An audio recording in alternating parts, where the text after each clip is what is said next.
Thank you for being here tonight. I am Nikki. We are Legends of Evantris. This is Edge of Midnight, and we will see you in the mist. Start.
Have you ever had a dream that felt so real that you weren't entirely sure it was a dream at all?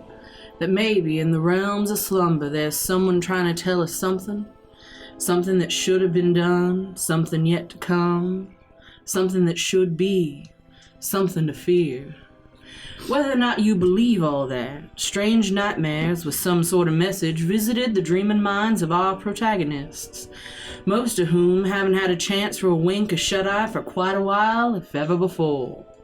But in this land of eternal night, no one can escape the all-powerful need to sleep. Not the living, not the dead, and not even the monsters that lurk in the terrified fringes of imagination. And despite this strange holy province being populated by godly men and women, here be monsters, and I don't mean our ragtag band of witch hunters. You lie cold. You lie on the cold cobbled stones of this street, blood pouring from your eyes. So much pouring over your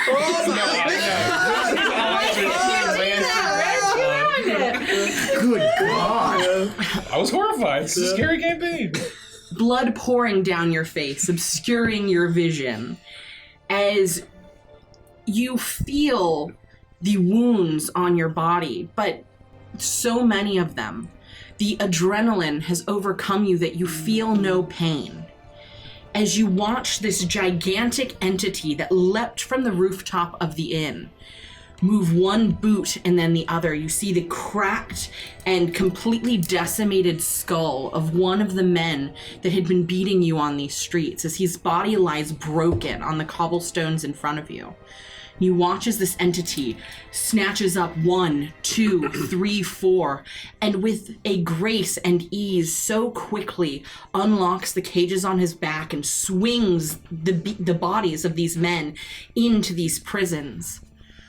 He looks between all of them and moans the words, sinners, law broken.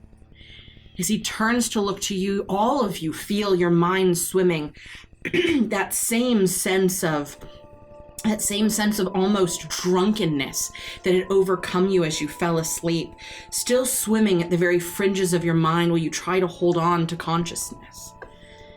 You see as he looks down at you, inspecting you, curiously. You can see easily almost a sense of childlike joy behind his eyes, as with a quick motion, he leaps into the air, grabs onto one of the parapets of a nearby house, and swings himself to the roof before jumping from roof to roof to roof, the loud clatter of his large feet and his large form slamming into the rooftops of these houses until he disappears off into the darkness.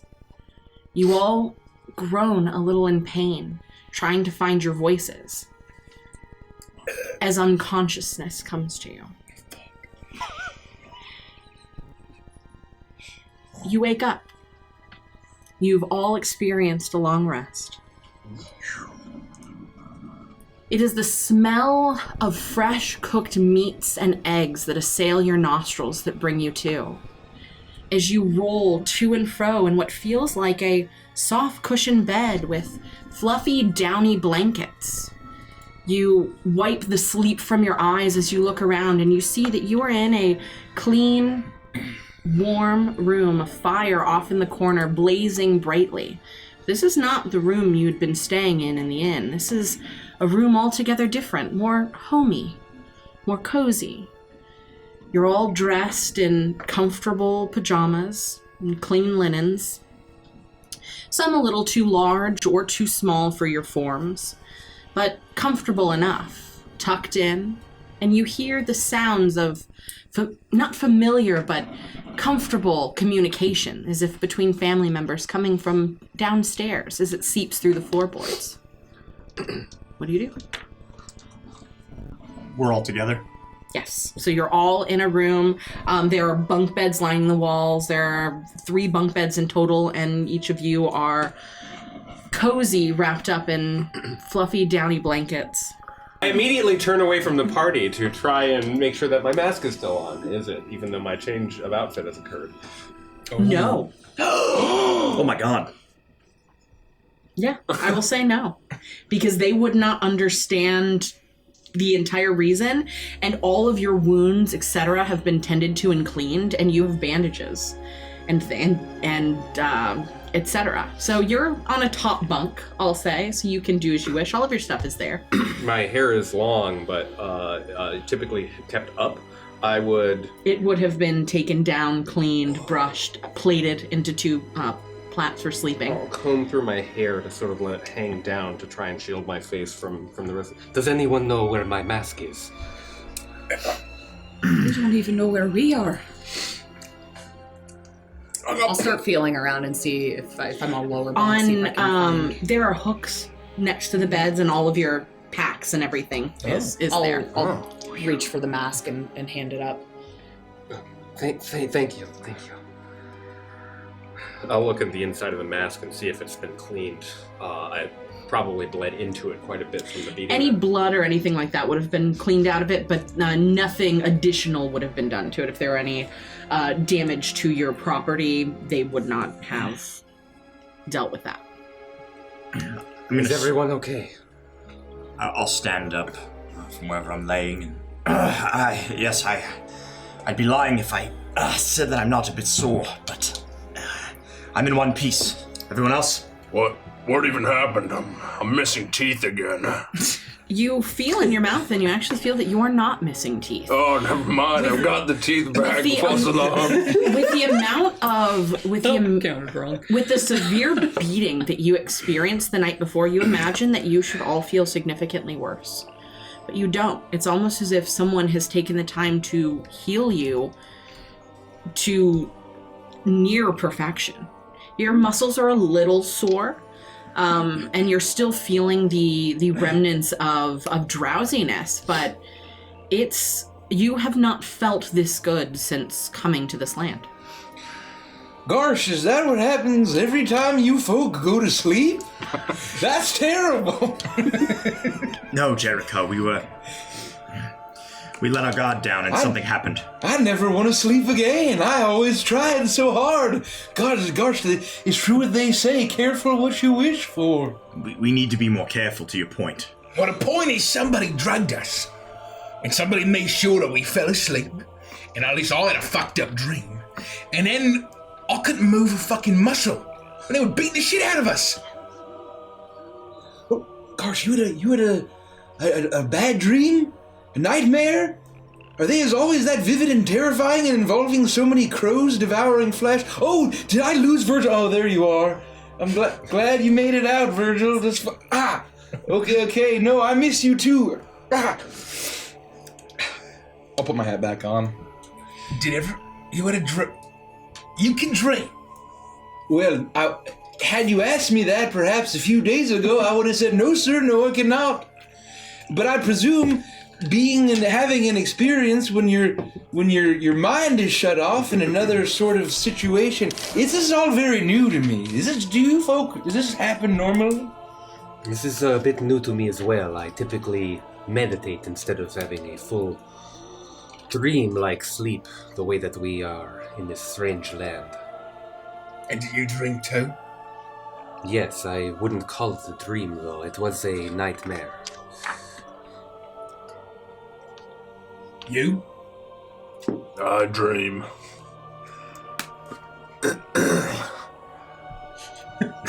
You got a bit of a frog in your throat there, Gordon.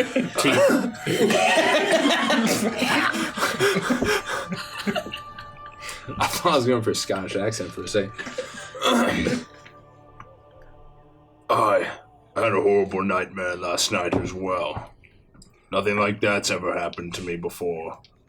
Nothing so vivid. Saw a terrible monster in mine with cages coming to steal my soul, probably. No, I think that really happened.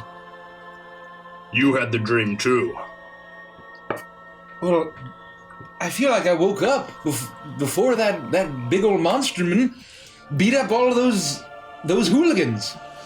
And by beat up, I mean crush them into a red mist. Yes, that actually happened. Oh, yeah, I know. Yeah. But I was the only one that didn't, realize at the time, right?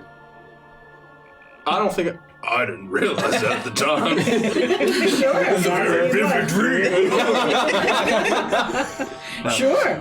To Jericho's point, normally I would say we hunt down and deliver justice to whomever did this to us last night, but it seems as though that won't be necessary. Clearly this town has some sort of justice system of its own. I mean, those guys. They didn't all die, right? No. Some were in cages. Only one of them was killed, and it was the one that he landed on. Oh. The other ones were thrown into cages. Okay. And we saw William run away, right? You heard the sounds of this entity making its way towards you before you saw it. And once Billy heard the sounds, he moved to the back and then quickly slinked off into the shadows. He knew what was coming. Fucking dick. Do I know of any kind of, drug or herb that would cause us to feel the way that I did and have horrible nightmares? Roll a nature check. Fool. No. You know that there are drugs or herbs that can do that. It was that fucking bartender, I'm telling you. He put something in that fucking drink. Well, I didn't drink anything. Neither did I. You didn't have rum? Or ale or whatever the fuck everybody else drank? No. I would have been surprised if that pleasant barkeep was in league with those men. Yeah, something seemed off about him. He was too nice. I did have a glass of wine, but I'm not sure that it's what affected us last night. Assuming it was last night, it could have been days ago. Given how good I feel, much time may have passed. The night that we spent in the tent, we did not have dreams that night. No. Okay. And where the fuck are we, too? We're in a totally different room. Yes. Is there a window? There is. I'll jump up and look out the window. You make your way towards the window and you move the curtains to the side. They're a nice, creamy lace curtain. And as you move them to the side, you look out over the city and you see that you're actually only a few buildings away from the cathedral at the very height of the city. And it's easy to see from this vantage point that even though it is roughly early dusk, it is around the very, for all intents and purposes, morning. And you see the small crest of the moon, or the sun, trying to make its way up over the horizon, but not successful. The hag moon shining down over the land, and the second moon, slightly larger and brighter, hanging in the sky, illuminating everything. And you see people going about their day. It seems to be quiet this early, but doesn't seem to be anything strange, anything unusual that you can tell. You seem to be at inside of a house and on the second floor. Is my armor, sword, and shield in this room? There is a chair next to the bunk bed that you are residing on, and all of your armor is placed nicely and neatly on the chair. I would look to where Briggsy is by the window. If there's like another window next to him or near him, I would grab my sword, look towards the group and say, please forgive me, I need a moment. And just making sure we're alone, I would go to the window and kneel down with my sword and begin to pray. It is dawn, no seeker of the light. What is thy first duty? I shall say a prayer to the light, and then I would begin to mumble and just pray as I am looking for the sun. All right, don't let me interrupt. I'll sort of back away from the window. I'll tune my banjo. I'll grab it and make sure that it's in tune. I'm picturing you in a onesie with the butt flap open. 100%. My tail's gotta go somewhere. Like a prospector's red. It's red. Well, you had a dream. You had a dream. You had a dream, Miss Farron. How about you? I did as well. It was a terrible one at that. That all seems awfully suspicious, don't it? Well, And none of you remember how we got here. I remember waking up. I remember some thugs beating the shit out of me. Oh, yeah, I remember them being fucked up by some big fella. And then I passed out, and here we are. We all In it. did. We all just passed out again. You don't find that weird? I mean, it's really weird. I mean, normally I can't really sleep. It's more of like an in and out of consciousness kind of thing. Ever since I became this way. But it was, I was asleep. Oh, well, me too. Normally it's just kind of more of a stasis, standing in a cornfield or a rye field or a wheat field or a pumpkin patch or... Corn. All right. Parsnips or taters or... Cabbage, carrots. Oh, yeah, cabbage. Great. Yeah, exactly right. Speaking of Animal Crossing. Don't tempt her now. But never orchard. And I just rest a little bit and my old weary non-bones just feel great the next morning. Well, we should probably, once he's done praying, we should probably find out where we are. We're not far from the cathedral. It's right out there. I'm going to listen to the voices that are kind of coming up. Do they sound like anybody we have heard before or sound familiar to us at all? Roll a perception check. A new green guy. Oh. This one? While she's doing that, I can swap out my spells.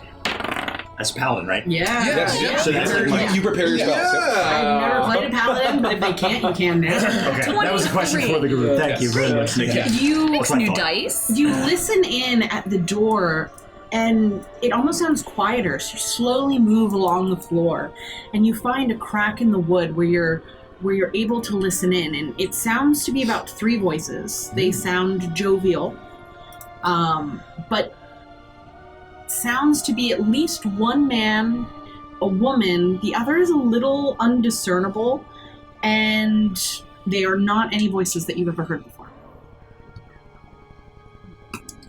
I agree that we should go and make our presence known. I'm sure they are aware we are here, but that we are awake. I typically play my cards close to the chest, so to speak, and I'm very much a keeper of secrets, but when we have true privacy again, I think it would be best if we shared what we dreamed, so that we could see if there is some common thread. Well, I think that sounds mighty smart. Do we think we should do it now? While they think we're sleeping? I don't see how you could have any common thread with what I was dreaming. Well, they were all nightmares. I mean, that's one common thread. I think you're right. Who knows? We very rarely get privacy, it seems. I'll start. Okay. I was in this temple, right? And there was this effigy of a horrific dead crocodile god. Oh, a dead crocodile. That sounds disgusting. Well, more like a god that nobody worships anymore, so it's kind of like a dead god. Regardless, there were these big gems. 2 huge gems in the eye sockets of this statue to this god. and I felt this yearning to take those gems. So I climbed up there, I grabbed them, but right as I grabbed them, that statue tipped right over on me, and I got smashed into a million pieces, into a paste. Gosh, that's all I remember. Well, that is truly horrific. And you see me, I've stood up and I'm starting to put on my armor as I'm listening to you. Does that sound familiar? Anything you've... I was going to ask you if you felt that it meant anything. It sounded like there might be a lesson involved. Well, I mean, my cutlass here, and I'll whip out my cutlass. You can see here there's this kind of like crocodile skull.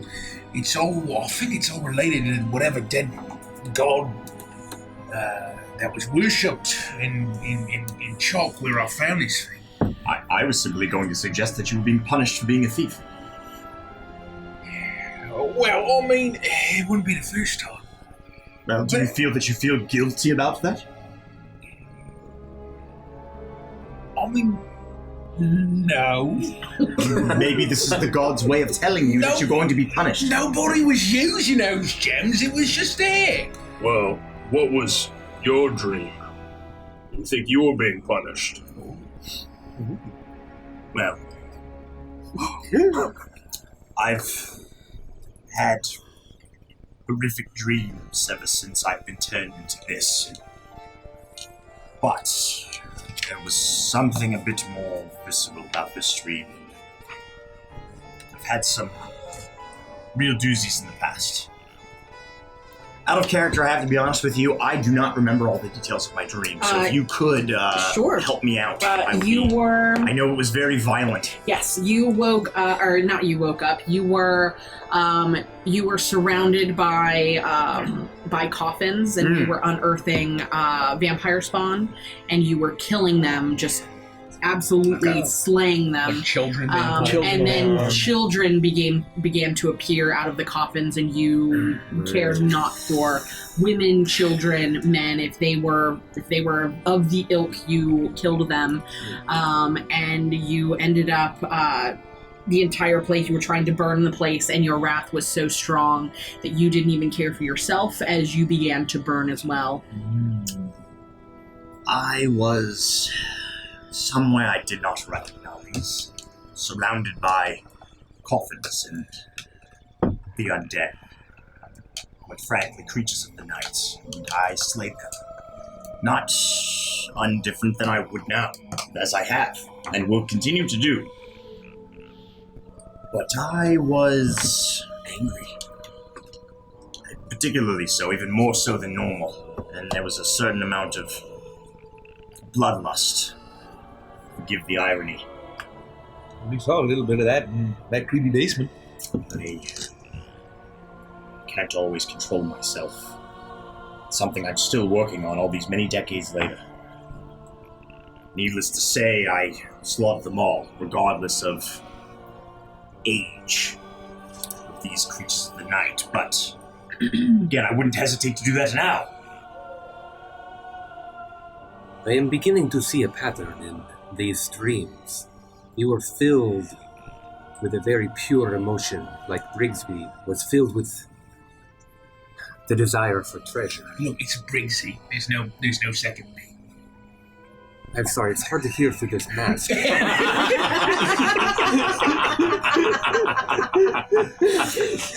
let it slide. Thank you, yes, I like to keep it short. The emotion. and while I am somewhat unsettled by the violence of the dream, I don't necessarily regret my actions. I would continue to hunt creatures of the night moving forward. Even a little kid? It's no existence for a small child.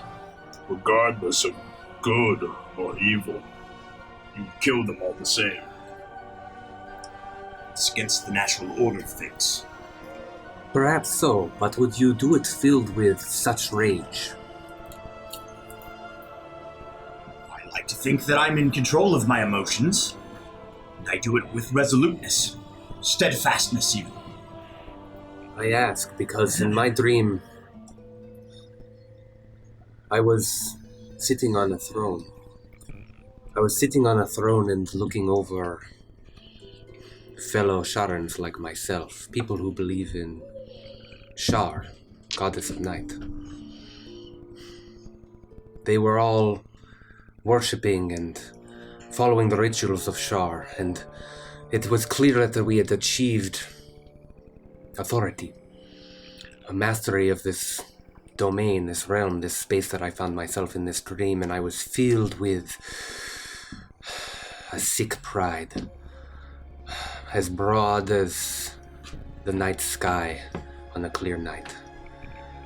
It was overwhelming, and then they turned on me. My allies, the people who I would call friends, and they tore me to pieces. It was as vivid to me as it was to be beaten by those thugs. It was unpleasant. Do you have a lot of those friends, Sharans, back home where you come from? Not as many as I saw in my dream, but yes, I would say that I have friends who would consider themselves worshippers of my dark mistress. Forgive me if this question is out of line, but I don't recall you mentioning being any kind of royalty or ruler. Is this something that you are?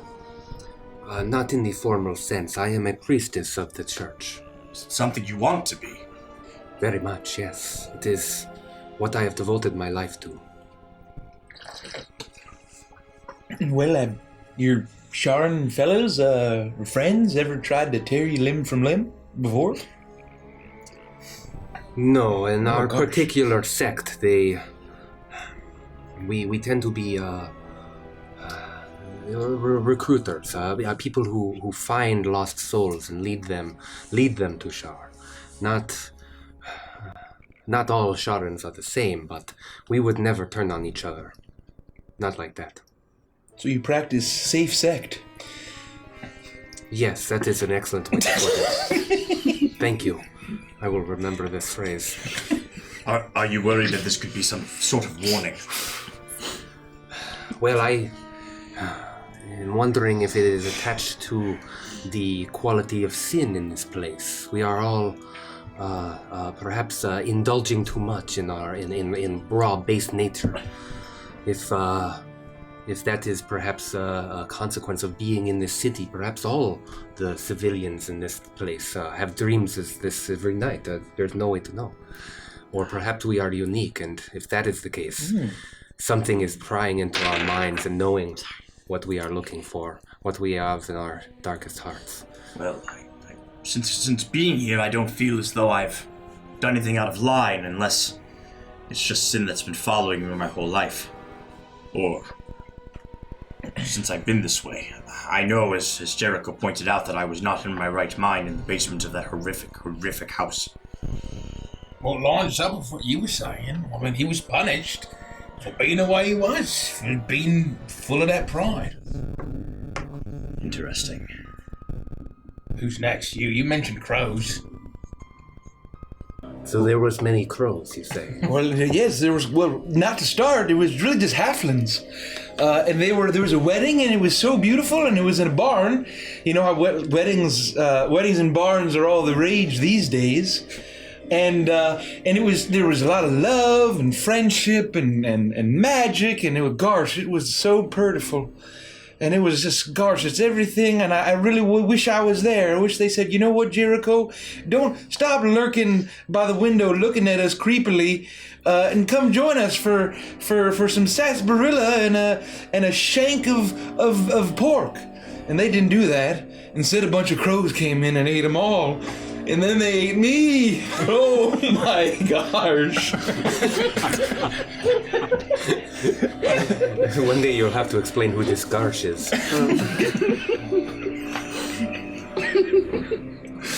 So you're saying that you got ate by crows, they got ate by crows, and all you did was look through a window? Oh yeah, gosh, yes. No, it was real pleasant in the beginning, and I thought I was really happy I was finally dreaming, because there was a lot of love and friendship, and everyone was drinking and eating and dancing and singing and laughing.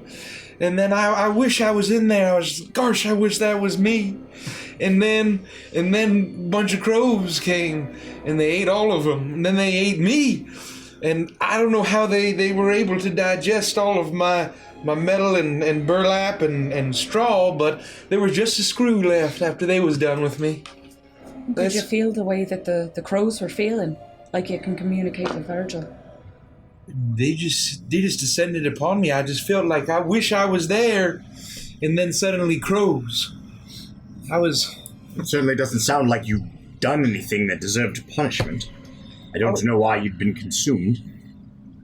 In this context, there's no... Is there an idea of, like, the 7 deadly sins in, like... That's more of a Mikey question in the world of Evantris. Yeah, I think that would be, a universal thing. Yeah, it'd probably be like a concept in many faiths and it's in demonology probably as well. I mean, it's not like Roman Catholic 7 deadly sins, but it's Evantris. Yeah. So the answer is an Evantris. Yes. The concept of sin. Right. Yeah. Well, I mean, it sounds like you. If we're talking about sin here, I mean, isn't envy a sin? Well, gosh, I was quite jealous of all of them beautiful-looking, wonderful halfling folk that seemed like they were just having the time of their lives. I mean, Jericho, you seem like one of the most easygoing creatures I've ever met, but I must ask, in feeling that way, have you ever wished ill will upon someone? Well, I suppose when I'm alone and Virgil gets in my head and we're talking, I guess he says, well, what would you do to get that sort of thing? And I'd say, well, I do just about anything, Virgil. And then he gives me some ideas of how I might do it. I entertain those ideas. That's for sure. Interesting. Well, yes. I mean, it's Virgil. That's his preference. I want you to know that I'm not judging you. I've done horrific things in my past, and I understand what you're trying to convey. I know that I'm sure Virgil's like sitting right there. Yeah, right? he's there. He's now like glowering at you.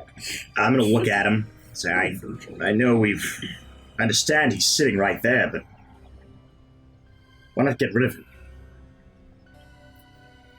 Virgil will caw at you and then land on top of my head, and will start pecking at my head.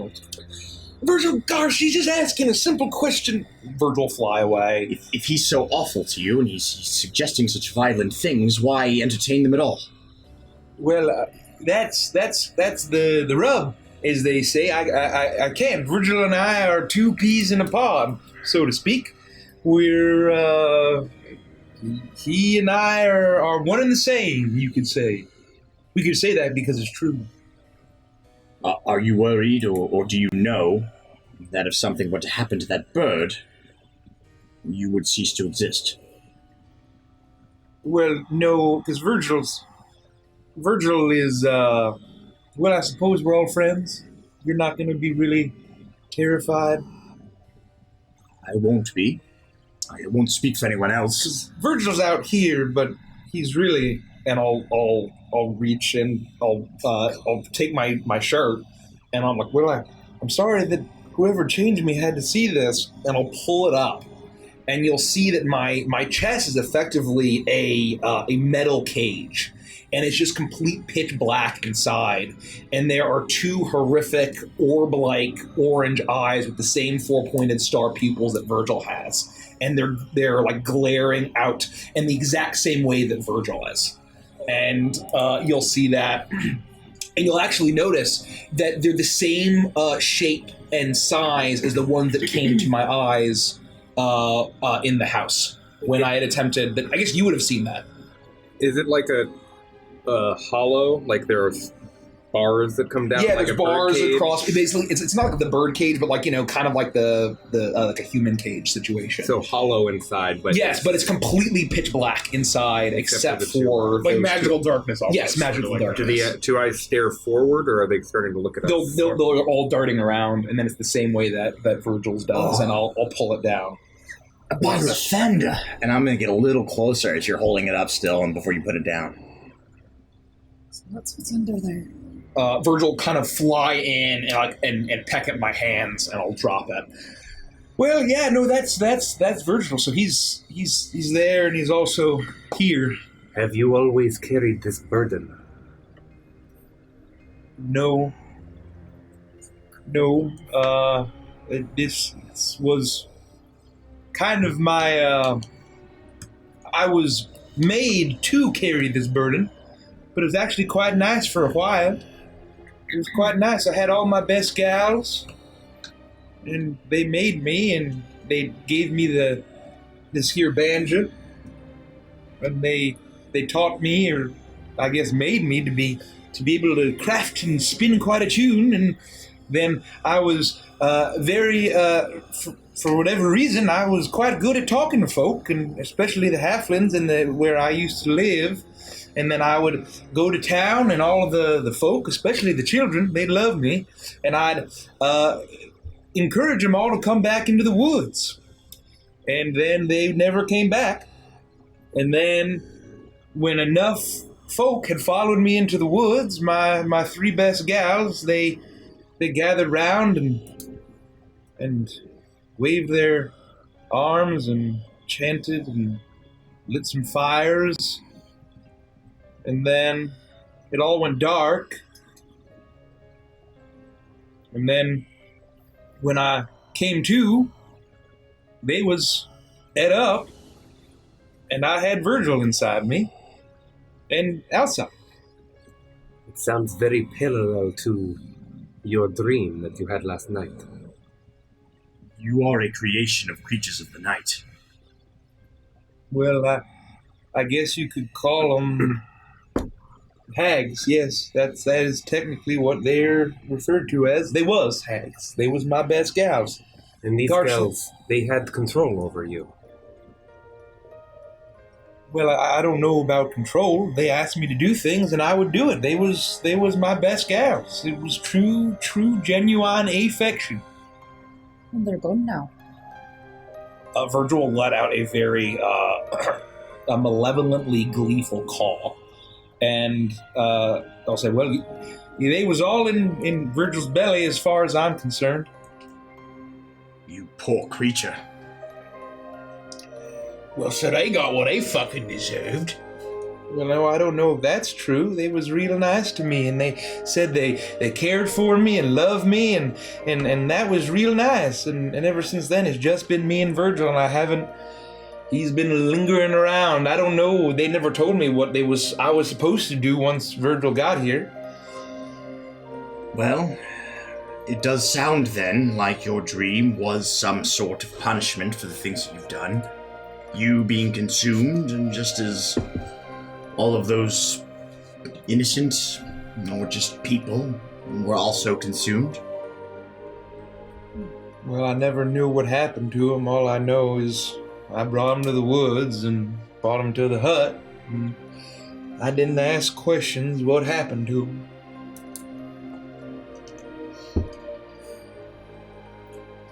I'm sorry you went through that. I wish there was something more that we could say.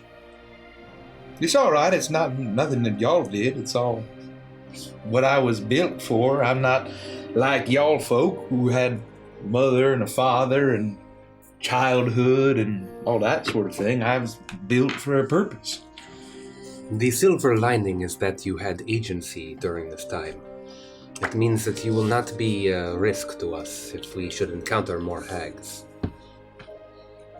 Well, we were able to kill one at the very least.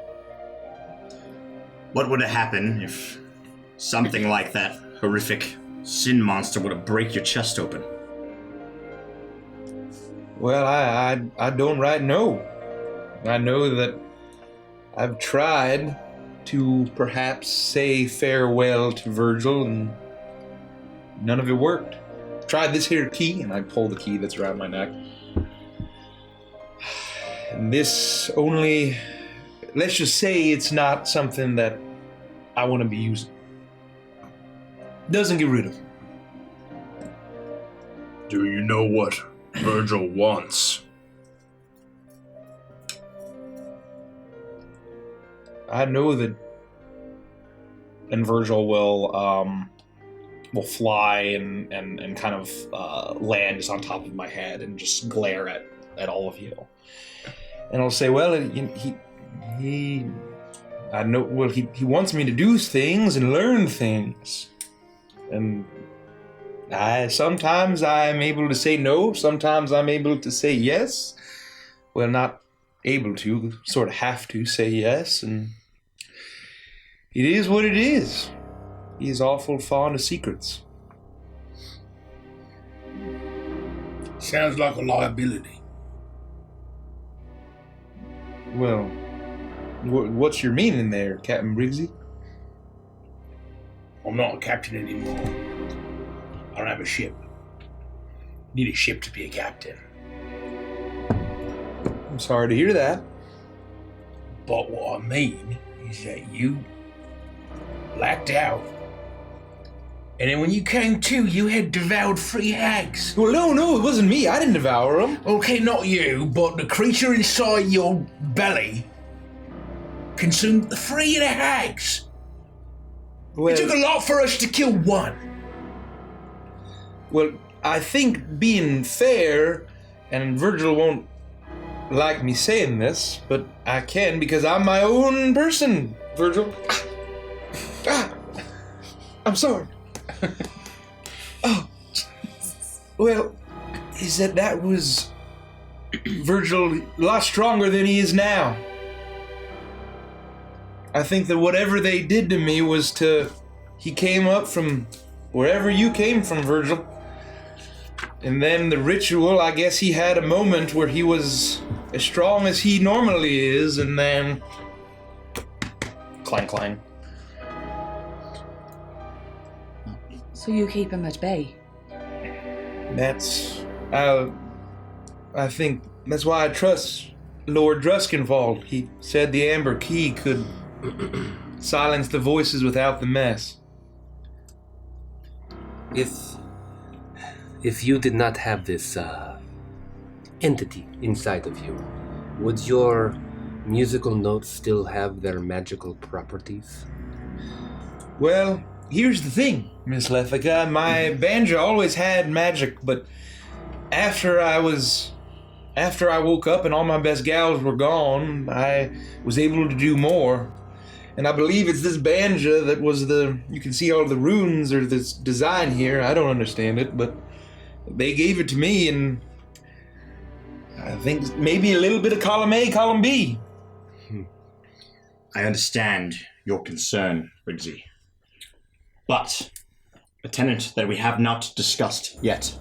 Oh boy, here we go. Think ahead, all right? All right. We're here in a strange land. Mm-hmm. We don't have any allies, and Jericho is one of them. We need him. We're certainly not going to fall to infighting now.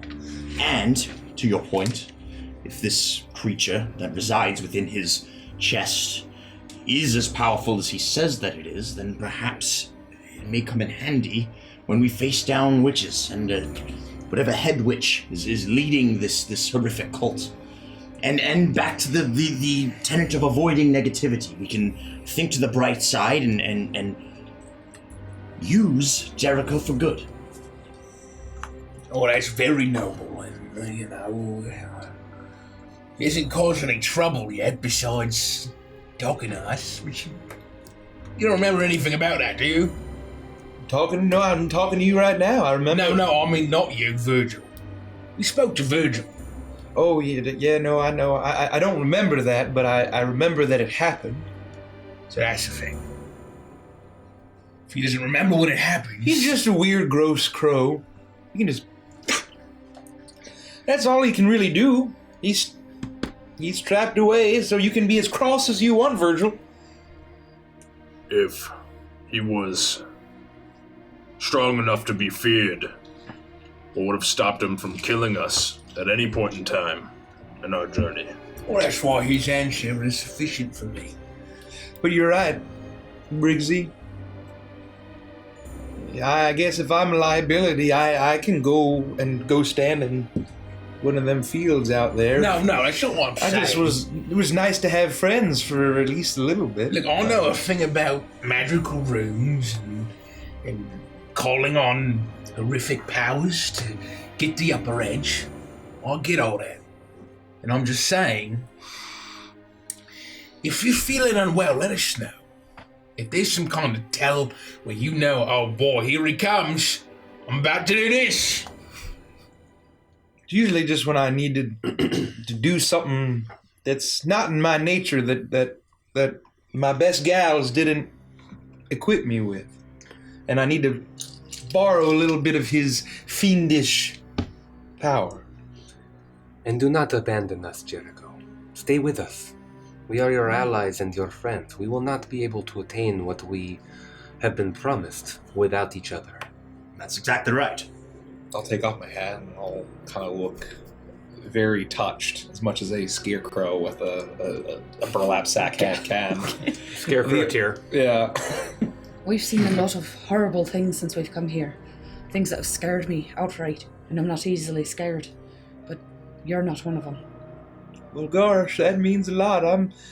I'm real grateful that y'all have given me... Good morning. It sounds like you're up. I'm going to open the door. Try not to freak out. Everything's going to be fine.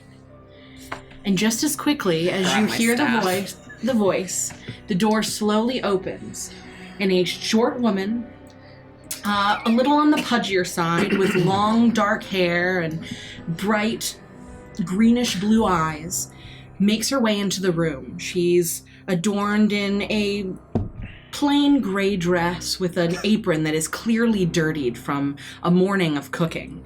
As she makes her way into the room, her hands are full as she carries what appears to be a gigantic metal tray filled to the brim with breakfast foods of all kinds and a large, piping hot pot of coffee.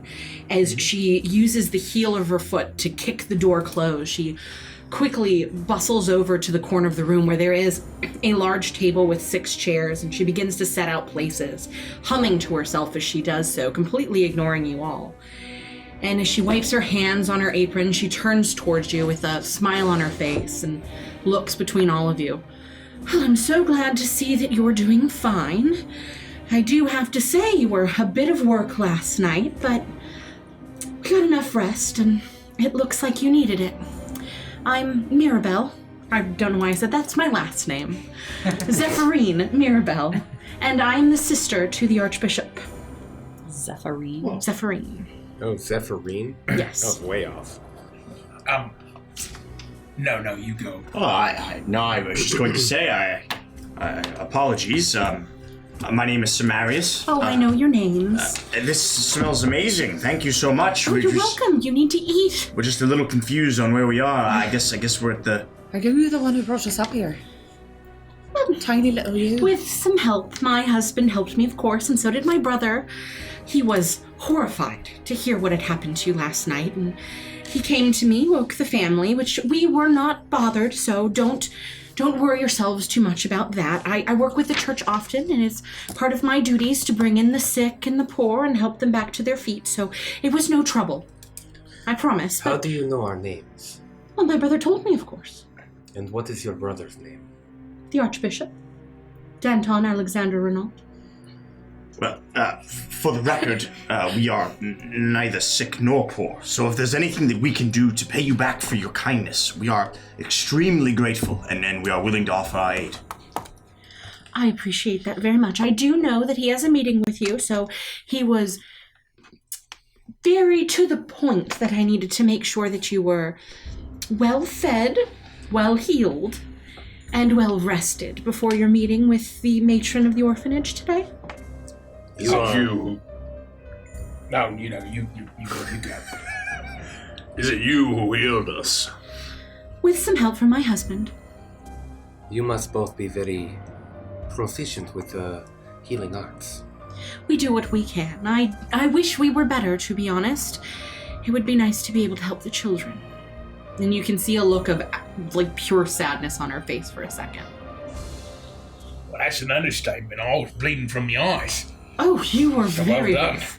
You were quite a bit of trouble, and I don't mean that in any disrespectful way, but it was hard to find what were fresh wounds and what were part of you. Right, sorry about the smell. I apologise. I've seen worse. Ooh, well, what time is our meeting? I don't want to be late and keep the Archbishop waiting if we're supposed to be meeting with him. I would never assume when my brother would arrive. He chooses the time and he will be here, but... Oh, he'll come here? Yes, of course. All right. He'll come to get you. I'm sure he'll have his guard in tow, especially after what happened last night. He's not going to allow you to wander around the streets by yourselves. It would be silly. Is his guard the same as the ones that came with us last night? The Knights Templar, yes. Oh, well, that's good to keep in mind. I kind of like have a malevolent look across my face, and I'll turn away. You need to eat, all of you. You're not going to get through this day, and I'm sure my brother has many more tasks for you than just meeting up with the matron. Thank you. And again, please do not hesitate to let us know if there's anything that we can do to aid you. And she actually walks over to you and she grabs your hand. Thank you, Marius. I appreciate that very much. I do have a significant amount of errands that I need to run today, so I will be leaving you shortly. My husband is home. If you need anything at all, please do not hesitate to let him know. He's aware you're here, and he is happy to be of assistance in any way that he can. Well, thank you very much, Miss Zephyrine. If I may call you by your first name. My name is Old Jericho Sticks, and you can call me Jericho. Most folk do. Those closest to me call me Zeffy. Zeffy. Well, thank you, Miss Zeffy. I hope that we all could be close to you. You're a very kind lady, and I'm very sorry for whatever Virgil sweetheart, did to you. don't even think about it. He didn't bother me at all. Well done, Virgil. I'm surprised. I think he appreciated that we were mending you. Okay, I don't trust it. Don't trust a weird bird or any weird animal. Isn't he yours? Well, you depends on your definition. Well, eat up. Thank you, Zephyrin, for the food and for your generosity. You're very welcome, Ithaca. I loudly open the Tupperware she's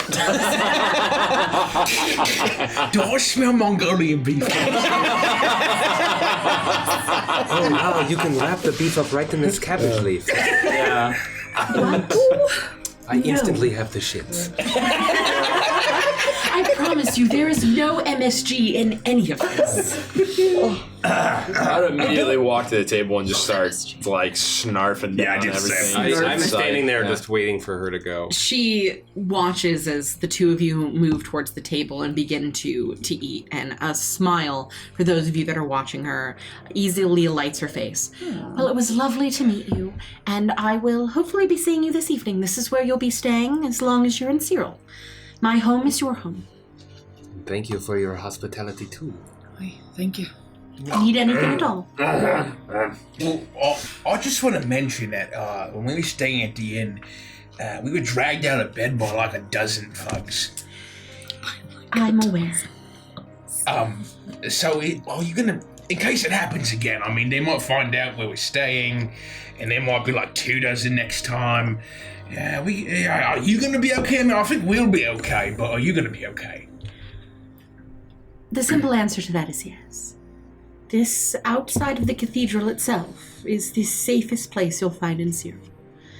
My brother would not have put you up here if he didn't think so. Those thugs that you mentioned and the guards that fell to temptation and sin have been dealt with as my brother has seen fit. And a warning has gone out to the town, though, and you must, well, you it's not that you must, but I hope that you will try to be understanding and show some forgiveness for the people of Cyril. We are living in a very dark time. Unlike any we've ever seen, Mother Midnight tortures our children, our mothers, our fathers, our friends. And when people feel a sense of hopelessness, they act irrationally. We do hope to keep you safe, but you are unlike any guests we've had in Cyril before. Those that live here, they don't travel outside the confines of this province. They don't see people like you. And I know that's not an excuse, but I hope they will come to understand, and especially with what you'll help my brother with. I hope that the people of Cyril will come to respect and appreciate what you're doing for us. I think that they will. This is not the first time that I have, from my very presence, inspired fear. I understand what you are saying. We just need to prove ourselves. You hear a loud groan from a room over. Poor Mr. Good was left barely an inch of his life, no. and he is recovering significantly worse than you are. Sounds like a classic smokescreen. It's just more suspicious the fact that he's here. Really? I mean, what are the odds? Did they beat him up too? What happened to we literally just talked about avoiding negativity. Well, I'm very negative, you'll find. What happened to Mr. Good? It seems that one of the hoodlums that accosted you had tampered with one of his casks of drink. Belladonna? Are you familiar with it? I would assume yes. Well, in small amounts, it can make you drowsy. It's a wonderful sleep aid, but it is incredibly poisonous. But it wasn't just the drink. It was also the smoke from the candles at their table. And Samuel, though he has been warned, might have imbibed in a little too much drink last night. If we hadn't found him in his room, unconscious, he would not have survived the night. Goodness. Samuel Good, me arse. He is. He's very kindly. He would not want anything horrible to happen to you. I can promise you that. Well, I hope he walks the one recovers. true path. I hope he feels a lot better soon. Yes, I imagine it will take a day or so, but once he is to a place where he can talk, he will be questioned. And if my brother feels that he was in any way responsible, then he will stand trial. I like the sound of that. And if you feel that he was in any way involved, I recommend that you speak to my brother about it. No. I don't want to start anything. I don't want to sick a mob on anybody. I'm a little paranoid, you'll find. And I can't blame you. Oh, right. I mean, it's sort of, No, just what happened to you last night. It was horrible. And under our watch, I personally feel awful that I didn't take you in to begin with. It was a gross oversight on our account. I'm so sorry we couldn't protect you. Well, it's all right. We got in quite late, I believe, and we also were brought in by a violent mob, so we didn't really... No one really was expecting us. We didn't really call ahead, I suppose. You are not the ones who owe us an apology. I thank you again, Zephyrin, for your generosity and for your hospitality. And one more question. I know you got a lot of busy errands you got to run. You mentioned something that made a question come to my empty head. Are there folk that are similar to us, or not your average human type folk outside of this province? Oh, of course. Oh. Maybe not exactly like you, but there are all manners of people in Druskenpold. We've only seen humans in this province, though. Yes. Well, we're in the wrong province. That's an interesting. That is an interesting bit of news. We are where we need to be, Birdsey. We're here for a reason. Well, thank you very much. You're welcome. I'm going to attend to my errands today, and if you need anything, let Francois know. That's my husband. He will be happy to help. Oh, fancy. Francois. You can call him Frank. Frank. Got it. Frank. I think I'll call him Francois. That sounds fancy. She smiles at you and she turns from the room. Well, I hope that my brother doesn't take too long to arrive, but in the meantime, just make yourselves at home. And she will leave the room and slowly close the door behind her. You hear that her footfalls are soft on the hallway outside, and you can hear she checks in on Samuel, and the door closes as she makes her way down the stairs. As soon as the door is closed, I would return the dagger I've been hiding behind my back to my pack and make my way to the food. And that's where we'll call the night session, because it is now 9:09. Thank God, I gotta go play Animal. Can we say thank you? Yes. So we got some new folks. Yes. Mihail, Trifonov, I'm sure I butchered that. Thank you so much for the follow. Greedy Bottom, thank you so much for the follow. I love your name. And Chevith, thank you so much for the follow. Is that everybody? Greedy Bottom. Yeah. Thank you so much. Greedy Really bottom. appreciate the follow. Welcome to the Adventures fam. I'm gonna grab a piece of bread off the table as I'm refilling my coffee. And There are fried eggs, large chunks of bacon. There are toasts, croissants, muffins, what appears to be fresh blueberry muffins, and stacks of pancakes and syrup. I changed my mind. As I refill my coffee, I take a fork and I stab a piece of bacon. With the piece of bacon on the fork, I point at Briggs and I say, "We really need to work on your attitude." And then I eat the bacon.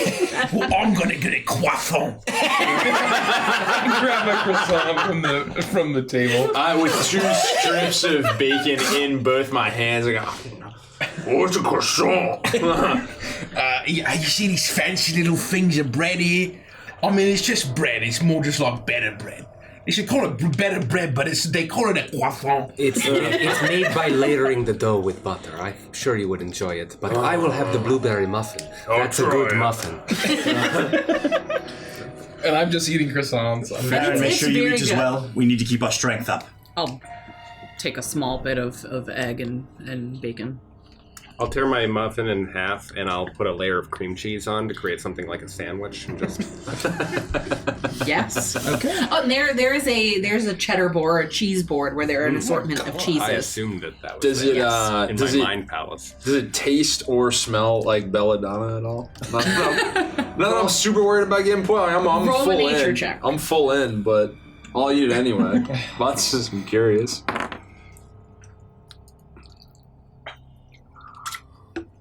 11. You don't know. This is great. Jorgrim, you This have is a little bacon here. No, on the top of your tooth. It's just spiked. Oh, they even got cream cheese here? Wow. You know, this stuff was invented in Philadelphia. I don't know if you've ever been there, but it's in every deli. Is that in chalk? I forget where it was. Maybe Yona? Oh, I forget. Well, Jorgrim, I don't want to interrupt your breakfast, but I don't think you told us your dream. Yes, I was going to ask. Well, I don't know what it has in common with any of yours. But I was walking along a path, much like the one that brought us here, carrying my stone. With every step I took, its weight grew heavier. Something that normally wouldn't have stopped me before. A call from my ancestors inviting me to rest. And I was just so tired. tired of the road, tired of the journey. I lied down, and I began to dig my own plot in the ground. Oh, damn. And this stone marked my final rest. Up to this point, have you ever told us anything about the stone you carry? I don't think you have. Double check. I would say no, but before, when we were in the house, after I had broken the spirit board, I had added Patrini's name to it. That was the only time we ever saw you do anything with it, right? Yeah, but I'd never. I don't know that I'd outwardly mentioned anything like its irrelevance before that moment. I hate to overstep my bounds, but why do you carry that? It's got to be awful heavy. It's heavier than you can feel by touching it. It carries a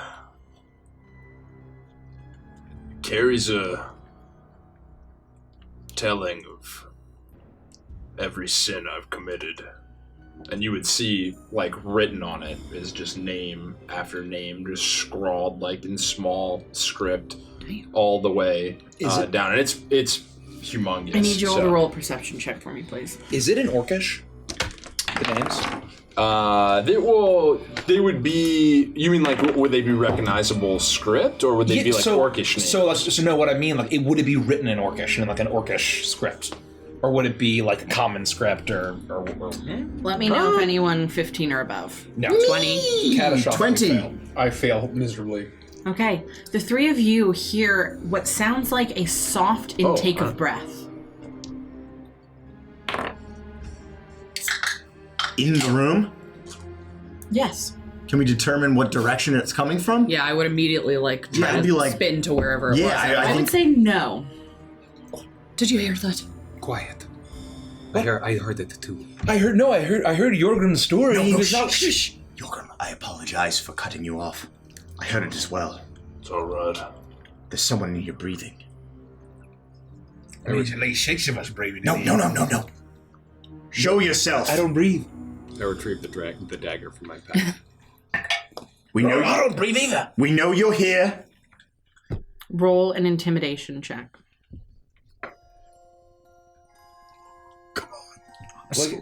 I don't hear anything at all. What are you shouting at? 16? Man, that thing goes like a brick. Better not be filthy Jasper. Oh my. No, he's dead. Oh, that's right. Just haunts my dreams. Can Filthy Jasper die? Or I hate you. He's so not dead. It's Filthy Jasper's sister. She's here for revenge. Rose Filthy Jasper. Yeah. Dirty Diana. So what? That's good. Nothing happens. Oh. 16 wasn't good enough. No response. There's no response. You listen. I would just be listening to hear if I can hear it You again. listen for the sound of breath or anything at all, and you hear nothing. Just quiet. Are there any closets or cabinets or anything in the room? Yeah, I would say there's essentially a closet up against the wall. I would look under the beds, and if you're gonna go to the closet. Yeah, I would with Start my tearing staff things with open. me. Pop the closet open. You pop the closet open, and you're immediately met with a bit of dust. But this armoire, for all intents and purposes, appears to be used quite often. There are a few very similar vestments to the one that you were put in to sleep, hanging in here of varying sizes, as well as folded up sheets and pillowcases and a couple of extra pillows and blankets. But aside from that, there's nothing else in the room or in there. I will. Teeth in this one. I will give myself a advantage on the stealth style rolls with one of my features that I can definitely tell you about right now because my phone's really fast and loads things really quick now. And what did you say you were doing, Andy? Everybody just hang on. No, I was just looking under the bed, anywhere that someone could hide. And while I'm doing so, I would say in a kind of a hushed whisper, I fear this entire time we may have been not alone and have been listened to. It's probably just the wind. It's definitely not. Looking under the bunk beds, you move from the first to the second to the third, and this room seems to be well kept. There's not even dust bunnies under the beds. I've been silently moving to the door that Seraphine left through, and as soon as I get to it, I'm going to quickly open it and look down both ways of the hall. Okay. Roll a perception check. Ooh, that's acceptable money. Ooh. Oh, that's not where I'm going to find perception. It's in skills, It's you under idiot. skills. Yeah, I'm going to take one of them 24s, please. Oh, Perfect. You look this way and that, and you see that the hallway splits. It's essentially a box, and you're at one end of it. The hallway splits down, curves over, and then two stairwells go down. And all along the walls, you see a spattering of doors, a couple on either side. And you know that she had mentioned working alongside the church and helping to heal the sick. And you imagine these are sick rooms or rooms to help heal people. All of the doors appear to be closed. You listen, and you can hear the movement from what you imagine to be the room Samuel had been in. That's the only room you hear any movement in, and it sounds like the soft breathing and slight snoring of someone who is clearly asleep.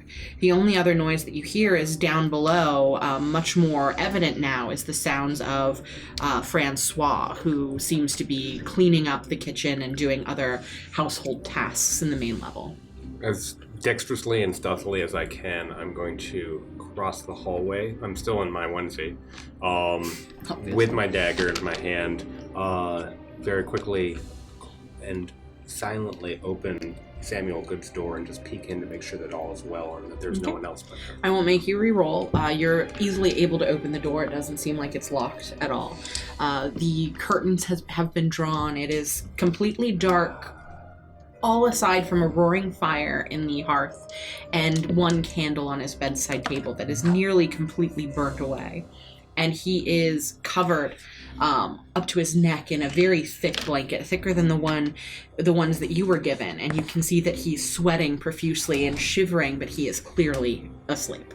Remembering the belladonna candles that took us out last night, I will close the door silently again and return to the room. Did we notice you leave? If you were looking in the general direction of the door, you would see me as quiet as a shadow disappear out into the hallway temporarily. I would say, because if I noticed you leave, the moment you left, I would have closed the door behind you. Very quietly, I turn around and I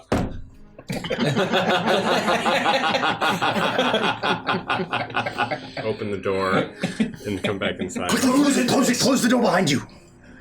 What, did you find anything? No, but if someone is in here and they're avoiding our gaze, be it by magics or something else, I don't want them getting out.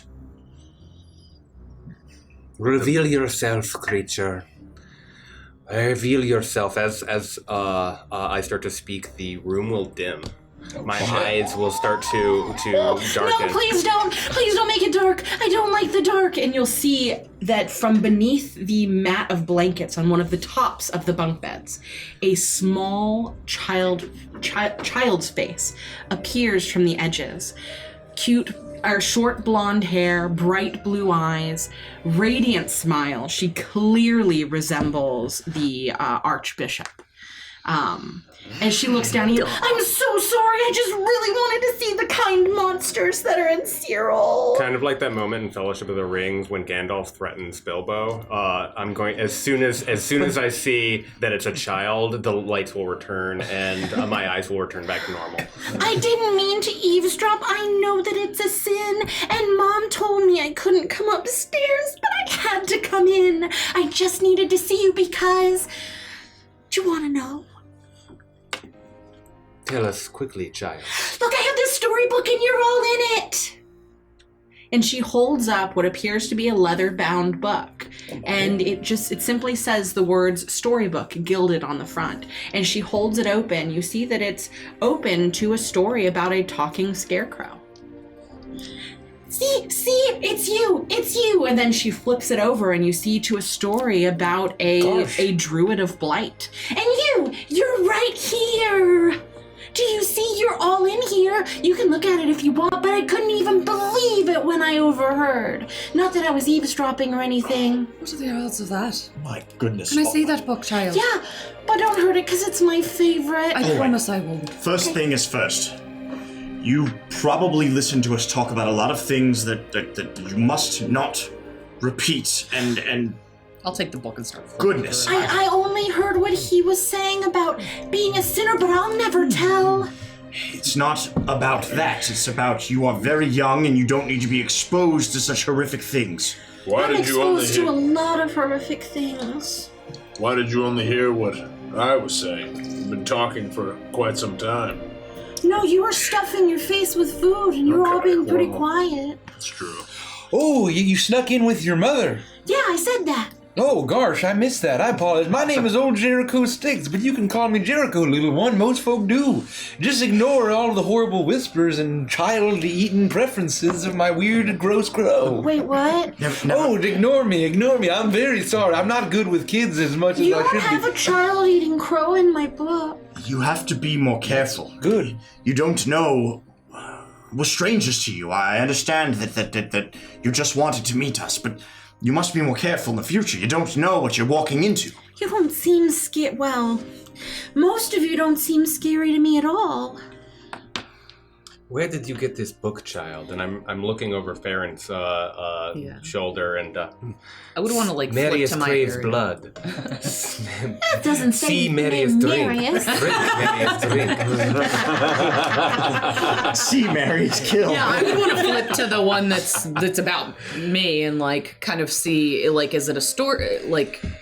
What does it read to me as like, oh wow, this is me, or is it just like it's blight? I would say it reads like a folktale, but it isn't clearly about you. Okay. It's more about someone that is similar to you, or someone that is similar to your kind.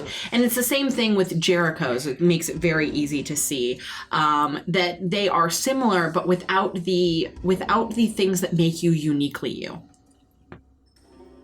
So like a generalized caricature of Yes. us, but in hero children book form. Really something.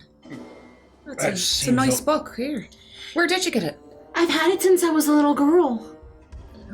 Seems you are awfully a little girl. coincidental. I mean, I'm a literal girl. Like before I could walk, you know? What? I can walk now. Has she told us her name? No, What is your name? it's Collette. Collette, that is a very pretty name. Thanks. I didn't pick it, but I like it. Do your parents know about this book? Oh yeah, they used to read it to me all the time before bed. What's the story, child? Story about what? In the book. There are many stories. They're all different. Is it just the 6 stories that match us, or does it have No, other there are a ton. tales? My favorite one is about the siren that falls in love and she gets legs and then, well, she dies at the end, so that kind of sucks. But there's a really awesome, sea hag in it, and I like that one. I don't like hags or anything. Especially if my uncle asks for it, I just like it in the book. It's okay. We're not going to tell your secret. Okay. Hags can be mighty handsome sometimes. I'll stop talking. I don't think that there's anything to worry about, Briggsy. It's just a book. It's just a child's story. I'm with Briggsy on this one. What Oh, are the you know what's chances? another Read really yours. good See if one? it rings true to you. There's this. It's kind of the entire reason that the book is the best. That the book is the best book ever. It's the last story, and it's about this really evil female vampires ruling over an entire land of people. And then all of a sudden, these strange people come in from a strange land, and they rescue the entire place. It's really cool, and there's Quite a love in it, story. and there's a cowboy. I've never seen a cowboy before. It's really the first time I've ever heard of a cowboy. He was awesome. And my favorite one, there was a dinosaur in it. It all sounds very fantastical. That's ridiculous. Can I please? Sure, it's the last story in there. Well, so I'm going to try to flip to my section. Or the section of is it how close does it seem? Like, is it literally like a crocodile folk pirate? Yes. And with the zombie biz and everything. Okay. Yeah. This is awfully specific. It's not named like Schmigsy, is it? And every single story ends with some kind of horrific death.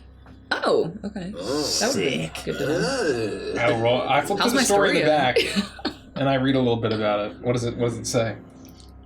At the very back? Yeah. Of your story? No. The last story that she referenced. Tell me how I died. With the dinosaur and the cowboy. You begin to read, and you read about the planting of a sapling in the ruins of an ancient castle as a woman mourns the death of a friend. Oh. It's all very horrific. I slap it shut and I hand it back to her. I don't know, Briggsy. I just feel that nothing here is coincidental. I mean, I still think that there was something that all of us were drawn here for and to do, which we know about now, and I can't shake the feeling that book is some sort of fate-bound something. I think a children's fantasy book plays into our quest. I mean, when you put it like that, it just sounds a bit ridiculous, but yes. It does sound a little ridiculous. I do believe that book... You cannot for a second tell me that the story about an undead pirate creature that is standing next to me is commonplace. A commonplace folk tale that would just be passed down for no reason. Don't you see why I had to come see you with my own eyes? I couldn't believe it. Yes, I do. I understand. Is that It's wacky. Is that a popular book amongst children and young folk of your general age and size?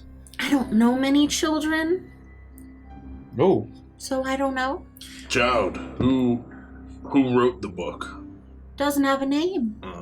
We need to get to the bottom of this. Freely. You can never be in one of my horror campaigns ever again. Who the fuck is this guy? Seymour Right out. Icy wiener. the epic children's book author trio. Icy wiener. As I would also want hands on the book just to give it a look over and flip through it. When I find my chapter, do I think that it would be hard for me to transcribe my story if I wanted to spend an hour or two sitting down with an ink and quill? Yeah. I may ask you to borrow this for a few hours if I could write the story that is so very similar to my own. You can take it with you for as long as you need to. I've got it all up here. Well, Just you're don't very lose smart. it or give it away. Like, bring it back at some point. You're very smart, Collette, if you can remember all of these stories. I've heard them for as long as I can remember, and I can read now, so I read them all the time, especially when I'm bored. That's very impressive and very generous. Thank you. Happy to. Sorry that I was eavesdropping. I know it's a sin. It's Alright. It's not a big deal. It's more about your safety than any kind of sin. You need to be more careful, that's all. I mean, if you're here, you're safe. Mom would never bring anyone home who's gonna hurt me. She definitely would never leave the house with me in it, with people who are gonna hurt me. All That'd be right. stupid. You folk are awful trusting. Then again, I guess a lot of people trust in me. My uncle is really powerful. If you did anything to hurt me, but you won't. No, of course not. We never would. And we have a meeting with him very soon, I think. I know. I think it's... Do we know when the meeting is? Oh, no, he said that he was on McDuff. You on his tell line. him that I was eavesdropping on you, right? Or that I said that I liked that story. You know, he doesn't really like stories. He thinks that it's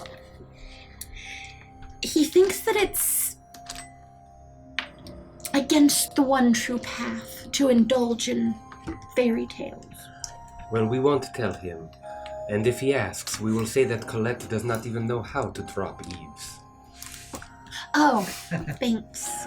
We certainly don't want to get you in trouble, but we do need to find out how you obtained this book and where it came from.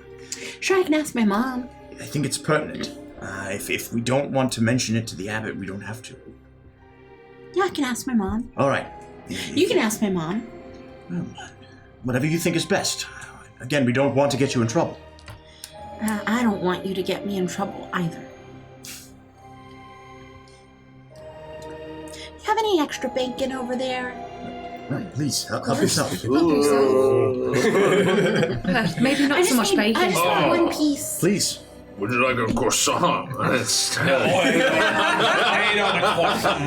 I know bacon. I'm like clearly delighted by like a child being in the room, so I'll like kind of pick up some, I'll make a plate of like some of the sweet things, like the muffins and stuff, and kind of like hand it to him. Well, I guess I'll enjoy a muffin too, because we're all friends here. Does he do that in the book? No. Clang. Ooh, that was delicious. We're all friends enjoying breakfast. He's harmless, I promise. It's a little scary to look at, but he's a good guy. That's just how Something. he eats. All right. If you've ever seen a pelican eat, you would say that looks scary What's too. a pelican? It's a seabird. Is that like a plecan? A what? A plecan. Sure, yes. Mm. And your dad is Frank. Yeah. I just call him Dad. All right, Cool. well. You Makes should sense. probably get downstairs and be at the front door in case your uncle shows up. He's on his way upstairs now. Your uncle's on his way upstairs, or Frank is? No, Dad. Oh. You can hear him walking up the stairs if you just listen. Oh, you're He's right. a little slow. I only got a 16 on my perception. I think he knows that I'm missing, so... All right, then we'll run along. Be careful. I have to leave? Yes, unfortunately. We have to have a conversation with the adults. Oh. But we'll see you again soon. Yes, we have to return the book, of course. Oh, alright. All right, goodbye. We'll see Bye. you soon. Goodbye. Goodbye, Cassette. Oh, Someone gonna get that? One second, and I will run to the door and open it. Good morning. Or early dusk. Good morning. Is my daughter bothering you? No, not at all. Please come in. She's very Collette? kind. She just came up here to make sure that we had enough to eat. She's a sweet Didn't thing. she now? And he walks over, but you see as he looks up at her, the smile that lights his face. Get on Papa's shoulders. And she quickly leaps onto his shoulders and hugs onto him as she just stands there with her arms wrapped around his neck. She gives him a quick kiss on the cheek. Good morning, Papa. Is there anything I can do to help you? Well, thank you for your hospitality, first off. Your name's Frank, right? Your name's Briggsy. And I'll reach out my hand. He reaches out and shakes your hand. And now we're just waiting for the Archbishop Well, to I've meet had us word here. from the Knights Templar that they're on their way, or that he's on his way. Perfect. So he should be here within the next 10 minutes or so. Oh, Timely. will Nice you give us an temper. opportunity to change? I'll be here next week. Those fucks. I'm sorry, what? Oh, sorry. Big Sorry. There's a child here, Please, not in front I of the mean, child. those shits. What is that? I am Nothing, honey. I am Nothing. so sorry. For my companion, he's not used to being around children. I apologize. It's fine, it's fine. She's heard worse. We'll wait here for the Archbishop. I will send him up then. Thank you very much, Francois. My name is... I'll mutter. Before I go, I too have errands that I need to run, and I plan to meet up with my wife midday. There will be no one home. And it is possible we will miss each other on many occasions. And he reaches into his pocket and he pulls out a shining bronze key. This is a key to the house. Our home is your home. Just make sure it doesn't fall into the wrong hands. I'm trusting you with this. Oh, well, of course. We protect it like our own. Well, if there's nothing else I can do for you, I will myself get ready downstairs, and I will send the Archbishop up when he Quite arrives. the opposite. Is there something that we can be doing? Cleaning the house, the dishes, anything? Not Levick. I can't. Oh, I'm very good at chores. I was also created to do chores as well as lure unsuspecting townsfolk back too. We got things to do. Oh, Yes, Briggsy is right. The Archbishop has plans for you today, and you are our guests. I'm good with a broom and a mop. That's wonderful. All right, Collette, we have to meet up with you. Banjo? Okay. Very nice meeting you, Francois. A pleasure. Turns around and shuts the door, and both Francois. Collette, watch your head! Oh! Nothing like that happens. Gosh, what a pleasant family. God, is this what normal folk get to experience? It's awfully kind and awfully heartwarming. These are unusually nice people. This is, especially given what experience we have with the city, it is remarkable that they remain so in the light. We need to find out about that book. I was going to transcribe it, but we only have a few minutes. I'm just going to change, if you want to look. I have to be honest with you. The mention of horrific death and potentially finding out what might happen to me, I am tempted. But that's what gives me pause, the temptation. I do not think it is a prescription for how you will go down. You never know. Yeah? Okay. And as you're saying this, you hear a bit of commotion as it's very clear with Francois having left the door open that the main door to the house has been opened as what sounds like 10 armed guards make their way into the house. And then the heavy thudding sound of the slow movements of the Archbishop's boots as they find purchase on the wood as he slowly begins to ascend the staircase. I grab my shovel. I'll finish getting dressed. Throw my jacket on. Put my hat on. These clothes are a little too nice for me. They don't feel right. Yeah, I guess I just turn my back and get dressed. Yeah, for all intents and purposes, I'll say you had already dressed before you ate, and so you're not naked. You're not in pajamas. I was partially What if I dressed. want to be? Well, you're not. I left my I long take johns my on, pants though. off. You put them back on. Yeah, I'm completely nude, and I've got my chakram around like a hula hoop. I think I do the Donald Duck where I've got like no pants and just a shirt. Yeah. Man, I do the Winnie the Pooh. I love DMing for you guys. Can you slide down the hallway like in Risky Business with the socks on? I think that's the fair and way. So Exactly. nice for you to say. The hooves grind and you tear up the wood. Mace, please read this without anybody else seeing. Oh, why does he get all the fun What the little fuck? secret shits? You ignite into flames. So with that, Why does Mace always get to get all the fun bits? So with that, you are standing in the room and you hear the footsteps. Very calculated, very intentional as they come up the stairs. And they stop right before the door for just a second before you see the form of the Archbishop standing there, silhouetted in the door frame. Is he wearing his giant hat? Yes. Oh, wow. We see it, like I can see him Yeah, now. he's standing there. It is good to see that you have all made it through the night. I must apologize for what happened at the inn. No, it's really no issue. Please come in. We appreciate your hospitality and getting us back up to full strength. He slowly What's up with bends this down and hat first makes his way into the room.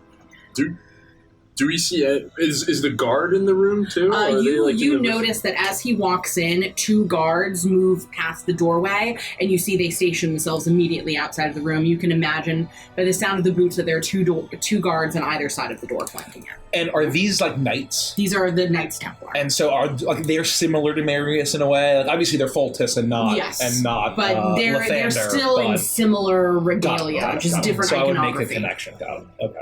Would we recognize any of if we saw any of the guards go past? Would we recognize any from the I would say you recognize the ones that passed from yesterday as being the guards that were flanking the Archbishop and stayed with him when he was walking through town. They were not the guards that were left not with the ones you. that came. It seems that these are probably his specific set of guards that protect him. The other reject. The creature that saved us by killing a lot of the thugs, does it also resemble any of the armor choices that the Knights Templar are making in the I will say he had a hood up that was in the similar colors, and he had a large symbol of Foltis around his neck on a chain. He was emblazoned with some of the iconography of Foltis. I will say even embedded on the into the metal of the cages on his back were symbols of Foltis on the rivets and things. Well, it's okay, Archbishop. I mean, I've been accosted by angry mobs 1 or 2 times in my existence. I guess we really should be thanking a big feller. Yes, the large creature that descended upon the... We would have been goners. What was that thing? Yes. The beastie, he saved our lives. Wait, what you say? His name is Hugo. He is under my protection. Hugo. And he works for the church. I must apologize for his horrific appearance. His mother fell to wickedness, but he cannot be held accountable for his horrific visage. No, I mean, it was fine. He was very strong. He was like huge, right? Like he, for all intent, or for the sake of the game, he's a large token. I'm picturing the Mr. Hyde from League of Extraordinary Gentlemen. I've never seen it. Oh, well, you look it up. See, like the Hulk. Yeah, I would say that's a fair comparison. It's like the Hulk. Yeah. So it's like just... Ludo from Labyrinth. But was he really ugly, or he had a leather hood over his face, right? He had a leather hood over his face. I remember that. He was very gargoyle-esque. He was very clearly, I would say, if you're familiar with Harry Potter, you know that Hagrid was half human, half troll. No, he was half giant. He was half giant. No. Yeah, giant, because I guess giants and trolls. The troll was a really horrible CGI abomination. So in Harry Potter, she kind of like blurs the lines between giants and trolls. But yeah, so he's half giant, half human, and so he's not as big as a giant, but he's significantly larger than a human. That is the same type of thing that you see with Hugo. He's very clearly part human, but he also appears to be almost part gargoyle or some other giant type creature. So it is just the one Hugo then? Yes, Hugo, I have reared him after the death of his mother, and he has found solace in the one true path.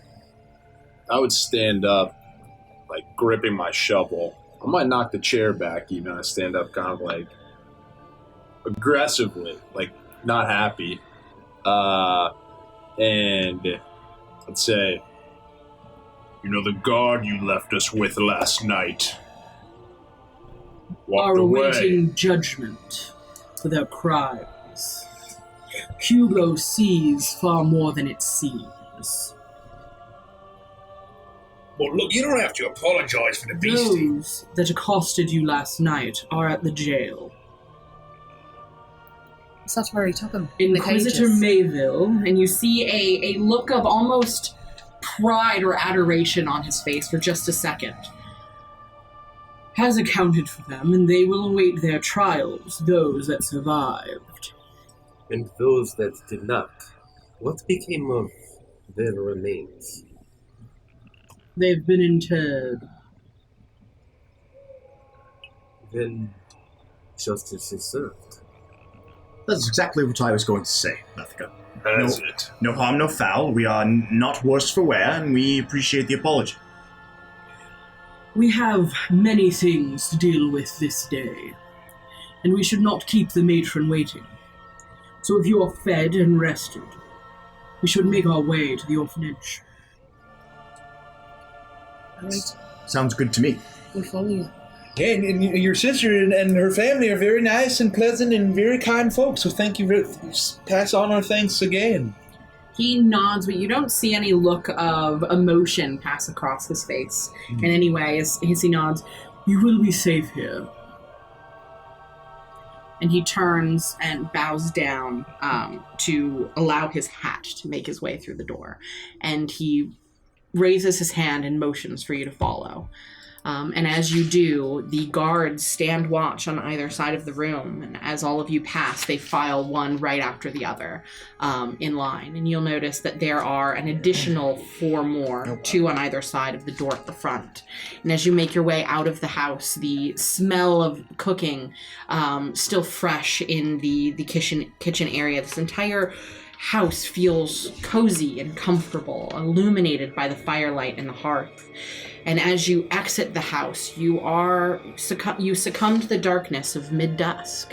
And even though this is still early in the day, it is night here in this land, as the rest of the guards file behind you, flanking in some ways as Archbishop Renault begins to lead you through the streets. Do you have a question? One moment. The Mirabels trusted us, and I will fish the key to the house out of the bag of holding that I have. Okay. And then I will, lock the front door for their wishes. He will nod to you as he raises his hand for the guards to halt. Just before we leave the room, not too much. I presume Briggsy would probably be closest to me at the table. If you're as well. Yeah. I would grab Briggsy as we're gonna walk out and just be like, I don't trust him. Be ready for anything. I'd let him go. And would I presume you're referring to the Archbishop? Yeah. Okay. Archbishop. I'll give you a big wink. And kind of a crocodile smile, if you would. Oh. I would try and say it so like the guards and the Archbishop wouldn't hear, but yeah. He looks back. Make a sleight of voice check. Yeah. And I would follow her? Yeah, we'd follow her. You begin to... with that, you lock the house, and the Archbishop leads you through the streets of the town, and you're able to see the town in its morning bustle. And as you move through, the people that are meandering about the streets look in reverence to the Archbishop as he passes. You see that those that move further along the street, some of them look nervous as they're chatting between each other, but as they see the Archbishop, it's almost as if their nerves go away, and they're emboldened and invigorated as they see the pinnacle of the church walking through the streets. You see as they bow to him, and he raises his hand and tells them to follow the one true path. And you notice that with him so close to you, you're getting significantly less dirty looks and suspicion from the people of this town. But as he moves past and you are towards the back, you begin to hear the whispers of people. Occasionally, a woman will cry out in fear, terrified of you in this town, as one of her friends will pull her to the side and try to comfort her. She seems overcome with her fear of these potential witch familiars. And though the overall atmosphere is solemn and significantly less heated as it was the night before, there is a mix of people who seem to accept your presence and even have a little bit of hope that you might do what the Archbishop has said that you'll do, to bring the end to the witch that is terrorizing their city. But there are just as many people that seem to be afraid and suspicious. Knowing that I wouldn't be able to mitigate their fear by making a gesture or something, given my appearance and the circumstance, I would just eyes forward continue to follow the Archbishop.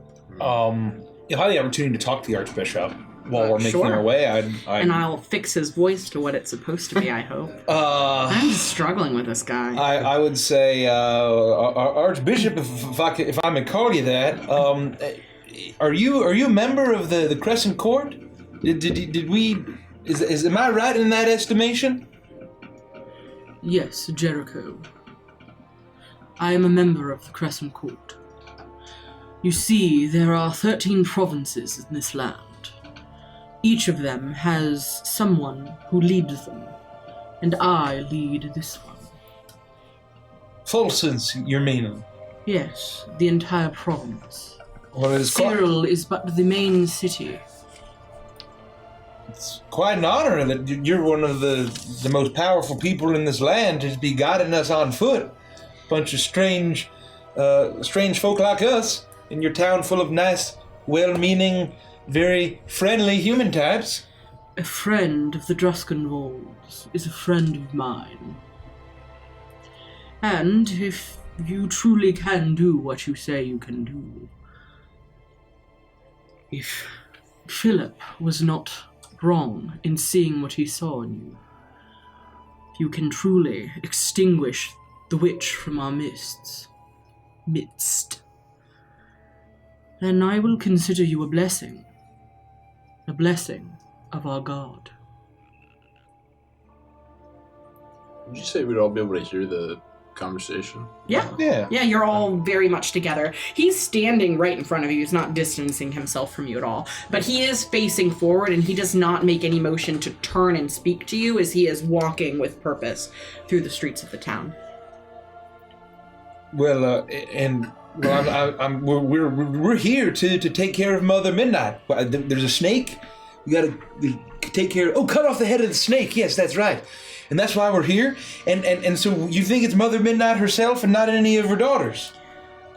When we arrive at the orphanage, you will see the horror that she has brought upon Cyril. Ooh. It will then become clear to you just what we're dealing with. Something of this magnitude could not be done by one of her underlings. It is clearly the work of Mother Midnight. Well, I'm sorry for you and your people. That's right. It's not very nice. Cyril relies on its future to survive.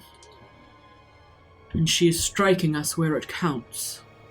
Our young, our children, our future. Do I remember if we spoke about what we saw, the child in the river and the ritual? You did. You have barely spoken to him at all.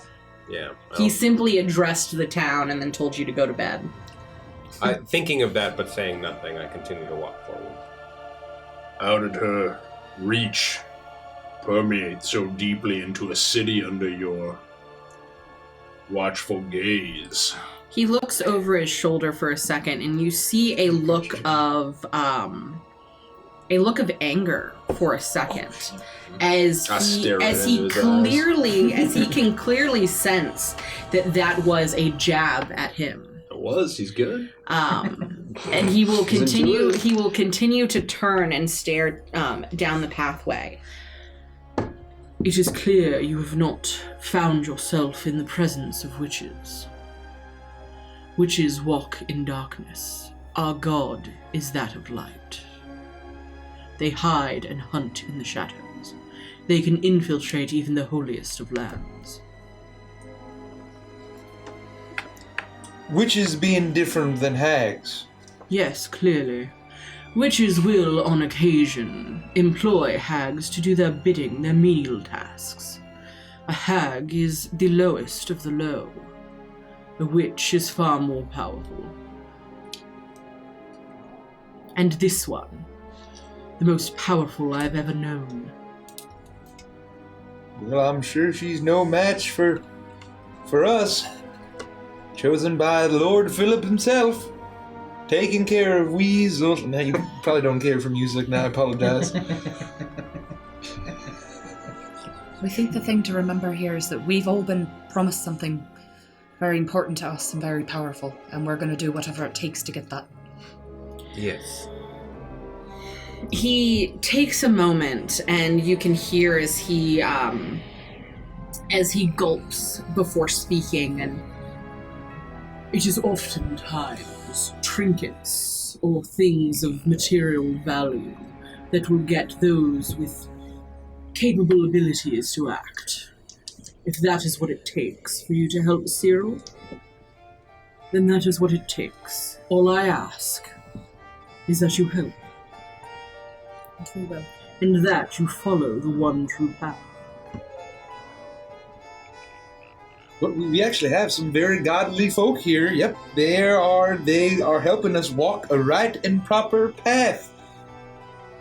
I glare at Briggsy, but not actually glaring, but just like... I can walk a path. That's fine. I mean, yeah, of course. I walk a path. We'll walk on a path right now. Yep. Yes, that's right. Well, we have arrived. And you look and you see that before you is a large stone building. It is significantly larger than a lot of the others, and off to the side you see that there are bits of a play yard off to one side and a bit of a garden off to the other.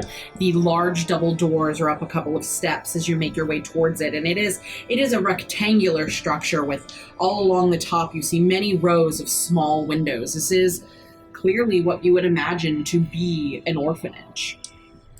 And as you approach the steps, Archbishop Renault holds up his hand to stop you as the guards flank him and make their way up the steps as they open the doors and allow you to enter. And it is with almost utter silence that you make your way into this place. You expect to hear the sounds of children laughing or talking, but it is eerily quiet. As every step you take makes a resounding echo on the floor and throughout this large structure. As the guards lead you through winding pathways and upstairs until you find yourselves going up down a long corridor towards a large door at the very back of this place. And it is here that you see a large metal placard on the front. Matron Maggie McDuff, Cyril Orphanage. One of the Knights Templar makes his way toward the door and quickly raps on it as he falls back into formation, as all of you form a line behind the Archbishop. It takes a moment, almost exceedingly long for your lighting. You can see the Archbishop shifting from side to side, getting a little impatient as he waits. And finally, the click of a lock as the door opens. And down a quite long room, you see a dark wooden desk, and seated behind it is an older woman. Large spectacles on her face, her hair pulled up into a tight bun. She is leaning over the desk, illuminated in candlelight, as she's filling out some kind of form and writing quickly. She looks up for just a second. You may enter. Do we see who unlocks the door? No. And as you make your way in, following the Archbishop, you see that the room itself has two large fireplaces, one on either side, both of them roaring in flame. The walls themselves are lined with books, filled with tome after tome after tome. Large plush seats all over this room, and little alcoves with tables as if it's a spot where conversations could be had with larger groups of people. And that there are what appear to be 7 seats directly stationed in front of her desk as if set up for this meeting. One significantly larger than the others, even larger than Matron McDuff's chair, clearly for the Archbishop to sit in. And then 3 on either side for those of you. And as you make your way towards it and you find your seats, you see as the Archbishop waves away his Knights Templar. They shut the door behind them, and you see that you are alone in this room. For the first time, the Archbishop not flanked by his guards, feeling comfortable and safe in this space with Maggie McDuff in front of him. She looks up and looks into his eyes, and you can see a bit of skepticism as she begins to speak to him. I'm glad that you could come. I wish that you had arrived earlier. As you know, I'm on a tight schedule. Most of the children have fallen sick. I'm not sure what to do at this point. And any guidance you can give, and she looks between all of you, and I'm glad you could bring your newfound friends of Cyril, it seems. Hopefully they will be able to do something, because if something is not done soon, there will be no children left in Cyril. When you say sick, do you mean like unconscious and catatonic? She narrows her eyes at you. Last night, the Archbishop told me that you had some understanding of what has befallen the children here. Give me more information than that. Tell me what you know. For yes, that is the sickness that has befallen them. Their milky purple eyes. They all sleep above our heads, no sound of children running. I glance in your room real quick. Just looking for anything. I don't know if it's going to give me anything. Is it how many? You said there were seats that flank the Archbishop on either side? Yes, so there were seats for you. So essentially think about it this way. A long room where there were a bunch of sitting areas near, think about the Gryffindor common room. Mm-hmm. Very much like that, but at the very end of it, there's a large wooden desk that she's seated at, and in front of that is a large chair for the Archbishop, and on either side, 3 chairs for each of you. I'd just like to be in one of the chairs that's closest to him. To the Archbishop. You are welcome to do that. I'll sit on the other side. You are welcome to do that. I'm gonna sit next to my buddy Briggsy. Just keep an eye on him, you know? Oh, my bad. Well, I mean, I think it's fair to say, while we were coming here, we saw some sort of ritual or prayer group or something, and they had a sick kid with the purple eyes, and they were trying to dunk him in the water, and it wasn't really doing anything. They were trying, and they were awfully sad about it. I don't blame them.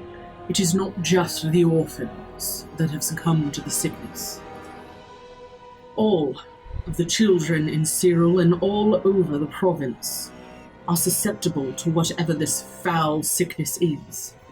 Those that follow the one true path, and I hope that most do, will do right by performing a ritual to Foltus in hopes that he can help. But even his magic has not been able to stop the illness that overtakes them. Is it all the children? Well, not all of them have come down with the sickness. But it is only a matter of time. Eventually they will, if we don't find out what is doing this. For how long have the children been getting sick in this way? And did it start slowly, or was it a sudden change? It started slowly, but it has been getting quicker and quicker as time goes by. Clearly there is an evil in this land, and it must be stopped. She looks down and... Forgive me a moment, I need to do one more thing. And you see that she's writing really quickly as she signs her name and folds it up and pushes this letter to the side of her. As the Archbishop looks down on her. Yes, it is interesting how it has overtaken the city and the province, and the whispers of the women in the woods. Matron McDuff, do you not find it interesting that there would be women in the woods? I'm not sure what you mean. Why I would find that to be interesting. Well, my intel has told me that they are godless women. Women without husbands. Spinsters. And you see as he turns his nose up to her for a moment, and she looks at him and she narrows her eyes, but she gains her composure. I'm not sure what you're trying to say, Father. But though I may not be married, my best interests are for the children, and you know that. I know not what you speak of the women in the woods, but if there are some, I imagine that you would have the men to look into it. What pertinence is it for this day? Like the children that you sent to Petunia Lockwood? You see her roll a perception check, actually. Things are getting spicy. Oh no, he did! Marius is cool as a cucumber and he's sweating a little. Thanks for follow Mortimer. Oh, thank you so much. Oh, And perception. Trooper Cuddles, if you're still here. Oh, Trooper Cuddlers. The Trooper Cuddles. I quickly return the dagger from behind my back to my pack. 21. You immediately see a look of despair cross her face for but a second before she regains her composure. I'm not sure what you're implying. Well, But those children were sent to find a better home and a better life. I had no way of knowing what was happening up at that house. And if I had, I can guarantee you I would not have sent children that way. But did you not check up on them after you sent them there? Why would I? Why wouldn't They were well-known people. They were well off and they had more than enough land. So Just a mouth out of your house and you're done with it. You don't think of them again. If you were running an orphanage, with the lack of help that I am, you would see that you don't have the luxury of being able to check on every child that leaves. I was happy enough to be able to find them homes, what I thought was a good home. Do we get the sense that they knew what was happening in the Crooked House? Were we the first ones to discover that? Like, I would say from your perception roll, I will say you were able to get nothing from the Archbishop. But from the Matron, you're easily able to see that she had a clear sense of despair and disgust at the mention of that. And I would say you'd easily be able to put together that she had no knowing. She was not privy to the information. She took what Petunia Lockwood said at face value. So she seems genuine saying she had no idea. Yes. Please, let us take a moment and step back and breathe. We do not need to be throwing accusations around, if I may. Yes. I apologize. Matron McDuff, you need to get yourself together. I asked you last night to... And you see as he takes his finger and he wipes it on her desk and pulls up just a very faint amount of dust. It's barely any at all, as he flicks it with a look of disgust. Clean this place, as I'm sure the lodgings could have some effect on the children's health. She almost slams her hands down on the desk, but you can see she's getting very frustrated. I was hoping this meeting would get us somewhere further than it has, but I see it's not going to get us any further than last night's meeting did. There is an entire village worth of children coming in from one of the further provinces.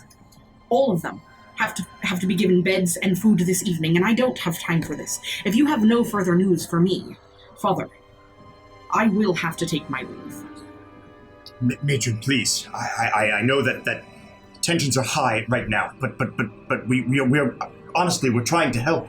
I know I have several questions, and the more information that you can help us with, the sooner maybe we can solve this crisis. She leans back in her chair and she grasps her hands together and she swallows down the bit of frustration that is apparent on her face. I'll answer the questions that I can. But I am on a time limit. An entire village succumbed to madness, all of the adults. There are at least 100 children coming in today. And I am going to be very busy. Ask your questions, I'll answer them, and then I must take my leave. I will be brief. I must admit that my knowledge of healing magics and the like is very limited. Lethica and Farron are more knowledgeable than I, and I assume that this town has tried everything they can to cure this sickness. I can only assume that if magic is not directly affecting or curing it, then any information that we can be given that can direct us to whomever's causing this, we eliminate them, and hopefully this blight will be cured. If I had additional information, I'd give it to you. I'm not the person who's going to have the information. It's him, Father. And he looks towards her, and a clear fake smile on his face. You've said an entire village has come down with madness. What direction was this village, Matron? It was to the north, like you suspected last night. Yes, then that was the information that I needed. And a village is nearby?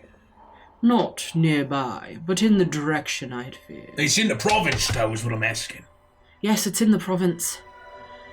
All of the children coming to the orphanage are in the province. Can we infer that the people were probably from that village that we saw? I would say that's a great question, so I won't make you roll for it. Yes, I would say looks like it was probably coming from the direction. Well, no, because it's the north. You were coming from the south. But they were traveling up north towards Cyril, so it's possible they'd come south. I'd say it'd be hard to It was hard to confer. You know that they were at least coming down from the north, but where they were coming from. When we walked into the orphanage, there are no kids here currently that we could see? That you could see. There were no children playing on the playgrounds. In the garden area, there were no children. She mentioned there was everything is eerily quiet in this place. I hate to interrupt. If there is anything that we can do to help you, Matron, please let us know. We're here to help. We don't want to leave you struggling alone. If you need help, we can help you. Well, right. When you're done with whatever mission the Archbishop's going to send you on, if he would allow it, I'd be happy to have your help here. There are beds that need to be repaired. There are things that need to be cleaned. There's food that needs to be cooked. Any additional hands that I can get, I would be grateful for. Absolutely. I don't want to linger on a point here, Matron McDuff, but when you were coordinating with Petunia Lockwood, did she ever mention any kind of special pastries that she would make for the children? It has been so long ago since we had those conversations, but no, it does not ring a bell. Thank you very kindly. Might we see some of the children? The sick ones? We are about to have an influx of children. We do not have the space to have 6 additional feet scurrying around getting in the way. Hundreds, at least 100 coming in sick. Within the hour.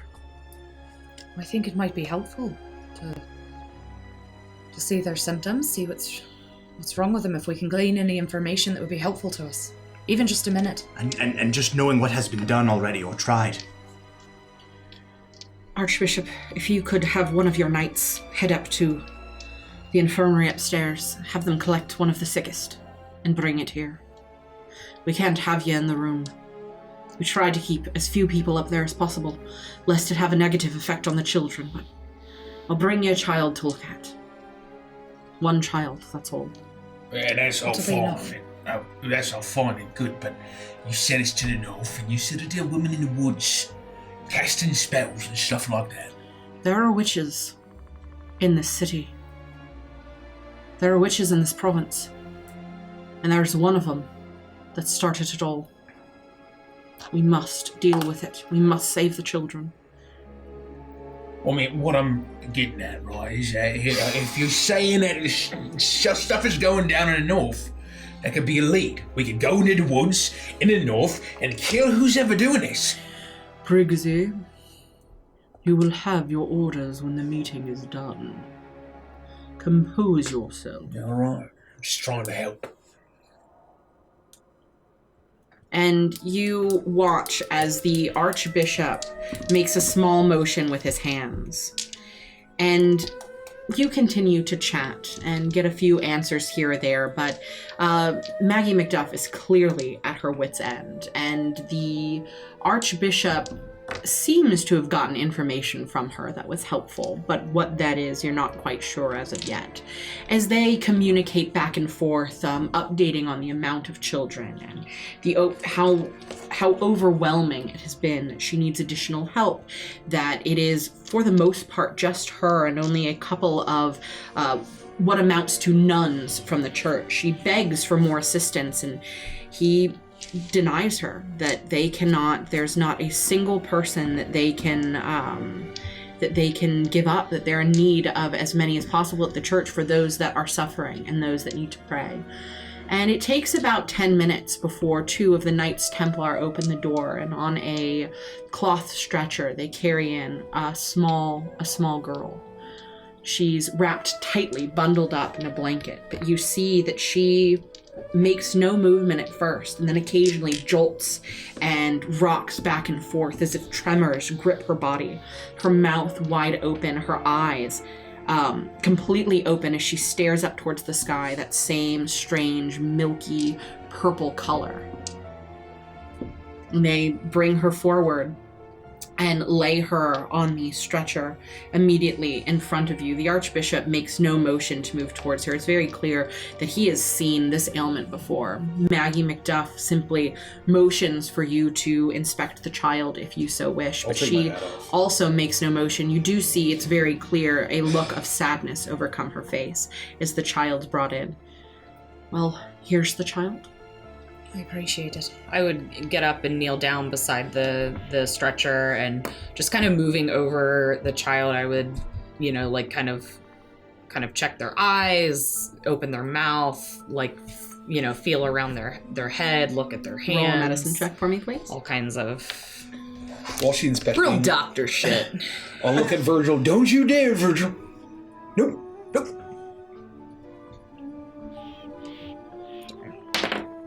16. You check her pulse, and her heartbeat is very shallow. Her breath is very shallow, and her skin feels very cold. It is clear that this child is on the brink of death, and nothing that you do seems to get any response from her. You pick up her arm and you let it fall, and it drops limply to her side. You pinch her skin, and you see the bit of blood rush to the skin, and almost immediately a bruise begins to form, though you hadn't pinched hard at all. Her skin is incredibly soft, and you're used to childlike skin being so much more soft and less callous than adult skin, but hers is almost see-through and worn so incredibly thin. I'd walk up next to Farron, seeing her check the physical, and while that's happening, I'd clearly be affected by this image of this child, the suffering. Lady of Loss, cloak us in your shadow. I'm going to try to reach out with my magical power that's imbued by my very faith and try to get a sense of if there's some sort of a curse or some sort of a magical affliction that's happening, something beyond the physical. Okay. And you do that with your ability? I don't have an ability so much as I want to just roll sort an of Arcana check. Yeah. I'd like to roll an Arcana check. Inside check. 19! Big money. It is easy to tell that there is some kind of magical affliction on her, that it is not a natural born illness. Well, I'm Jericho. Jericho wouldn't know, but I'm asking. You are Hi, Jericho here. Hi, Jericho. everybody. So Lethica would be able to put together that this isn't just from eating the ergot or the ergo or like the fungus, a blight. This is very clearly a witch's curse. This is very clearly a witch's curse. This is very clearly a witch's curse. Gosh, I don't care for witches very much. And it is with that you hear the sound of clatter, a door slamming open, and many, many voices. As Maggie McDuff quickly moves up. Well, it looks like the children are here. I am going to have to take my leave. I am very, very busy today. Whatever you find, feel free. The orphanage, you're welcome here at any time. Anything you think you can do to help, any information that you get. I will be here all hours of the night. Wake me up. I do not care. We need to get to the bottom of this. Matron, and thank you. I know that budgets and space is tight, but to the best of your ability, try to keep them from touching each other. In case this is a blood curse, something passed from contact. That is a wise suggestion.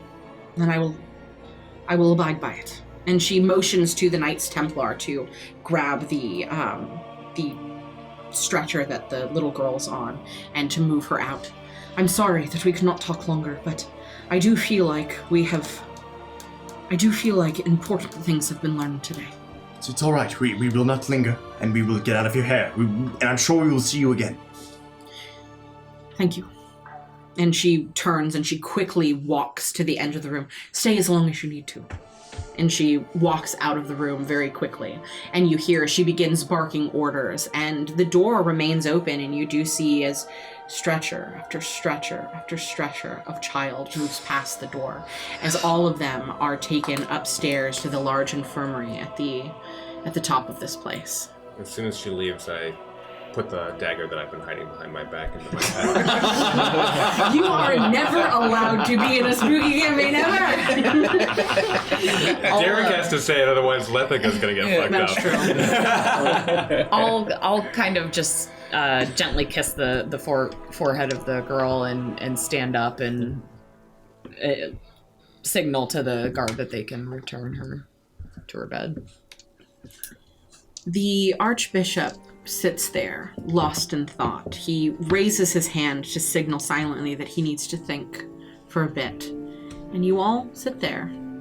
The room itself is cozy and quiet, but the sounds outside and the scene of the stretcher after stretcher of child being taken upstairs makes this a very somber moment for all of you. As 1, 2, 3, 4, 5, 6. I like that. Marius, you feel a tug on your cape. And at your side, you see a small, mousy girl with long brown hair and bright brown eyes as she looks up at you and she puts her finger to her mouth. You need to be quiet. I've got to tell you a secret. Oh my goodness. Yes, of course. You're that vampire that's in town? Yes. Do you want to see something really cool? Sure. It's a witchball. And she holds up in her hand this dark black spiky thing. I found this in one of the rooms upstairs. You know what that means? Witches are here. Does it look like a plant? Does it look like a spiky monkey ball that falls off a tree, you know? I will show you. A what? Yeah, just like one of those. Everyone knows what you're talking about. I have more questions than I Kind of like started that. with. It looks like a soot spray. Like a sea urchin. It looks like a soot sprite or a sea urchin. Now I'm gonna go watch Spirited Away. Without much thought, I reach into my cloak, I pull out a small, handkerchief, and I see if I can take it from her, using the handkerchief. Do we all see this?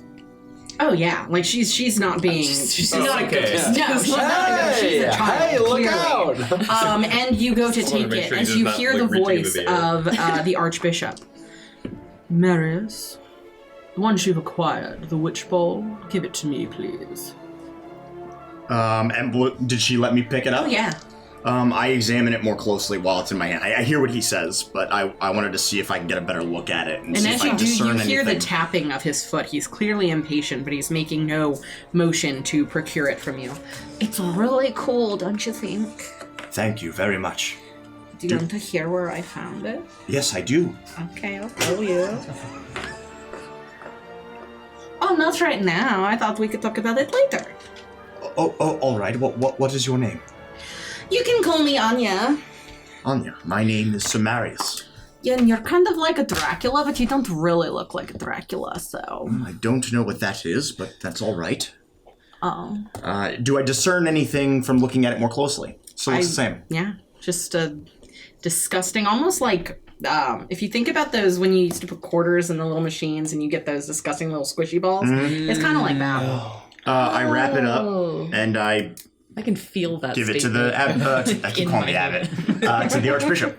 As he used to hand it to the Archbishop, I would, with lightning speed, I would grab his arm, hold my shovel, plant it into the ground, and say, What you grab his arm? Well, I grab Marius's arm with my left hand, hold my shovel with the right, as he's extending to hold the witch ball over, and I would say to the Archbishop, what do you know of this, and why do you want it? He will turn to you, and he will reach his hand down, and with almost insane amounts of strength, he will pry your hand from Marius's arm as he looks down at you. Do not deem to think you hold power in this land. I'll let you do that. This is not the first witch ball that I have seen. I will look at it closer, and then I will give you the information I deem you worthy. Do not step a toe out of line again. You are friends only as long as you choose to remain so. And he will drop your hand. Take my hand back. He makes a fine point. We got to follow the one true path while we're in Folsons. We told even Lord Druskenwald that we'd do that. Jorgrim. That was like really cool the way that you're like super strong but really scared. I'm sorry, Archbishop. Hello. And she'll like bow and like kind of curtsy. I don't know how to do it. You're fine, child. Should we perhaps have this conversation outside? No, we should not. We will have this conversation in the office, where we are where we have privacy. Child, tell me where you procured this thing. Oh, yeah, that's totally easy to tell you. So upstairs, there are like lots of beds. Like, I'm talking a lot of beds. They're really small and they're not comfortable at all. I've got a little tiny poke in my back because one of the little wooden splinters keeps poking me there and it really sucks. I don't like it. Oh, I'm sorry. Anyway, so Mary sleeps next to me and she used to snore a lot and then she died. And so in that... Don't make me laugh. That's horrible. So in that bed was where they put the little boy Bert, and he was really talkative in his sleep at first, and then he stopped talking because he also died. And so I thought to myself, like, oh my gosh, I'm like really close to this bed, and it's pretty much cursed, like for sure, And so I got down on the ground, and under it I found that thing, and it rolled, I think. Probably. Most likely. It might have not rolled. Like it may have moved by itself. Yeah, or it didn't. Or it didn't. But probably. All right. I don't know. But anyway, I grabbed it with my hand and it was kind of squishy. And so then I've had it for a while. How long? Like an hour or so. And you're not dead yet. Yeah. Oh no, do you think I'm going to die? I don't feel like I'm going to die. Actually, that's not true. I didn't sleep well last night because that piece of wood was poking into my back and I didn't sleep well at all and I feel like I'm going to die. Does she look like she doesn't look sick or have the purple eyes or Not anything at all. like that? Okay. Thank you for finding this and for bringing it down. You to are us. like totally okay. Some of the other kids were saying that there were monsters in this town, and so like that thing allowed me to meet you, so that's pretty cool. Now, do you think Oh, that... do you want to know something else? Yes, maybe you'll answer the question I was just about to Oh no, ask. why don't you ask the question first, No, and then I'll I'm answer it very if I can curious think about of what it. you're going to say, little one. No, but I want to know what you're going to say first. Who walks around at night? How did you know? How did I know what? I didn't think anybody knew that I walked around at night. No, I We're not wasn't. supposed to because, people are getting sick and they're worried about stuff, but like I get really restless and there's like this piece of wood in my bed that pokes me in the back like right here and she lifts up part of her shirt and you can see there's a little mark there where she's clearly sleeping on something. And it really hurts. So sometimes I go, and I walk around and, they're not all of the children are sick. Like most of them aren't, so... Have you moved the mattress just to remove the piece of wood? Do you think I could do that? Yes, I absolutely. I'm surprised you haven't even taken a look. We'd be happy to go up there and help you. What if it was I'm sure just- it'd be too heavy for you, but we've got some strong ones here. Yeah, like maybe we could do it later, but probably not right now. You don't seem to be sick, young lady. No, there are like 5 of us, so it's like most, because I think there are like 200 of us here. Well, now that they've brought all of those new people, and there are like 5 of us that aren't sick right now, so that's most of us. Looking at like the Archbishop. He's still looking intently at this thing. Forgive me, but for a village of this size, this is quite a large orphanage. A lot of children coming in. Where are their parents? Their parents have come down with madness, or are dead. The children that are here are not the children of Cyril, but the children of the entire province. And it is, though a large structure, it is not built for the amount of children that we house here now. Yeah, like, it is really crowded, which is problem because, like... Which is problem? What did you say? Which is problem? Do you want to hear about the witch? Yes, I do. That's exactly why we're here. Yes, that's what I was going to ask. I totally know who the witch is. What, you know where... Do you know where the witch is? Duh. Well, who is it? Is this like a teenager? No, she's like... somewhere between 6 and 8. Where? I mean... Can you You tell us? literally just met her. The matron is so mean. She's like definitely a witch. Probably. Most likely. That's what I was thinking. And you see as for the first time the Archbishop looks up and he turns his head towards her. And you see a look cross his face of suspicion and not necessarily belief, but he doesn't shut her down. Little one, you must be careful about who you accuse of such things. Why, how come though? Because, like, if she's a witch, she'll just be tried as a witch, and then if she's a witch, then, you know, we caught her, yay! Do you have any proof? She's, like, super mean! Wait. That doesn't And, like, always mean that she someone's a witch. runs this place, and, like, all the kids are getting sick. Like, hello. But you're not sick. Yeah, because I'm, like, really hearty. I'll pinch her arm. Does she feel Ow, that's hurt? really hurt! Oh, not that hearty, are you? Got her. Well, that depends on what you mean. What I'm trying to ask, little one, are there any adults that have access to walk around freely in this orphanage besides the matron?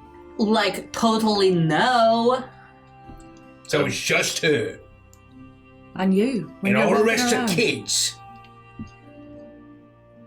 Yeah, like, probably. You Yeah, didn't no, see definitely, anyone. for sure. Have you ever seen her do anything aside from just be Like, sometimes when she gets really angry, she'll sit behind her desk and she'll, like, look down and she'll just start mumbling to herself and muttering, and then she'll look up and she'll be like... And she's totally casting hexes, I know it.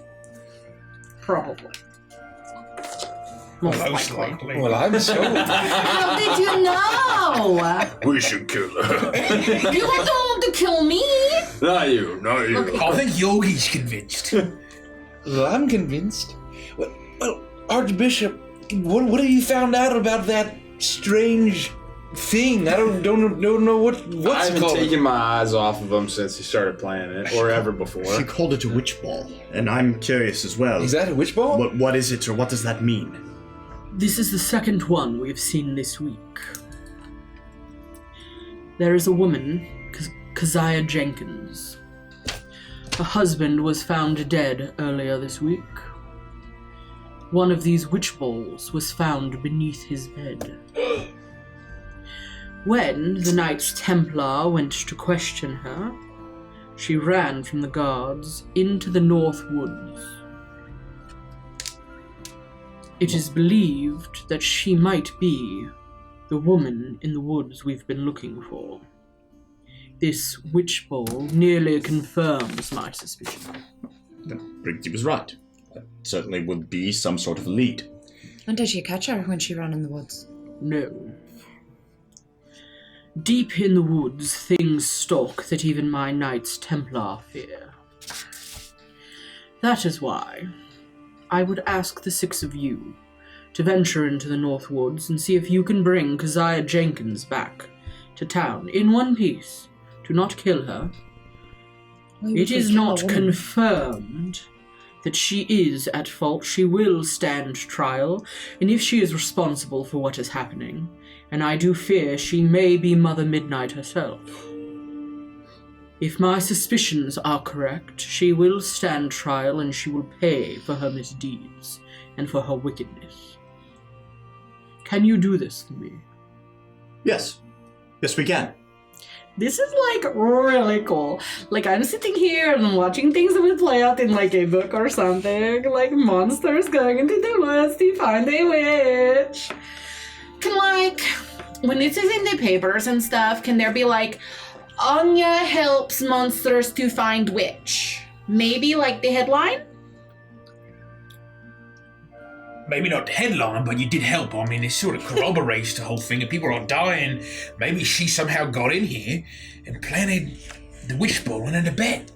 Or maybe the matron's in on it.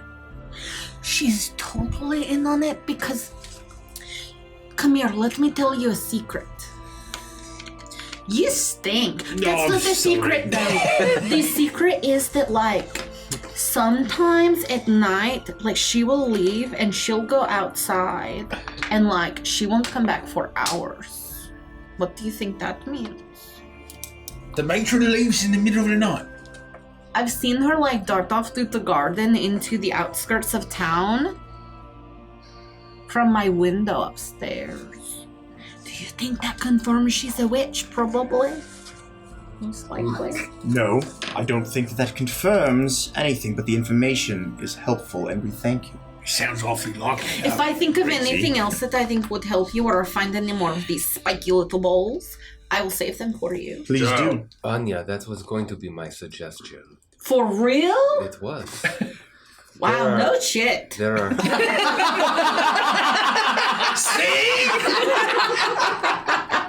Got him! At an orphanage. It's a different story. There are likely hundreds of other orphans like yourself who cannot look under their bed. Would you... Like, how come do you think? Because they cannot get up for themselves. Oh, you mean because they've come down with this sickness? Yes. Would you and the other 4 kids or whomever is not Like, sick I can and able- speak for them, you know, because they're not here, but I might be able to do something under one condition. That one has to tell me I am hearty, because a hearty child could not do what you asked me to do. A non-hearty child could not do what you asked me to do. Well, And if, say you're sorry, because that was, like, really mean. if you check underneath the bed of all the children, and you do it every night to make sure that there are no more witch balls, then perhaps Farron will accommodate your request. Like, she totally has to do it before I will do it, though. We can't just tell you you're hearty. You have to Yeah, I prove know. it. Like, I totally proved that I was, because, like, even your Dracula wouldn't touch the witch ball, and I touched it with my hand, so, like, duh. He's kind of dainty. I It's not will, unsurprising he wouldn't touch it. I will also bring you a present. Well, okay, well, like, what is it, though? Oh, it's a surprise present. But, like, how do I know if it's a good present? You could bring me, like, a carrot or something. I You'd be promise lucky to that have it. I'll look at Farron and I'll say, "Oh, come on, Farron, it's just a child. You could just say that she's a hardy gal." And I'll cast suggestion on you. I will try to resist it. What does that do? A wisdom 15 saving throw.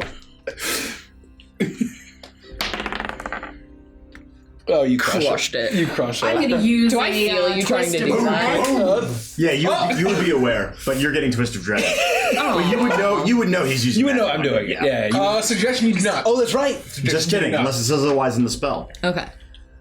I twist of dreaded you. So I have to reroll it? Yeah. Yeah, Still great money. Yeah. Oh! Damn it! That new dice is fire. It is, and I was really keeping it hidden. Nothing happened. Come here, girl. Well, I don't know. You might, like, do something weird to me.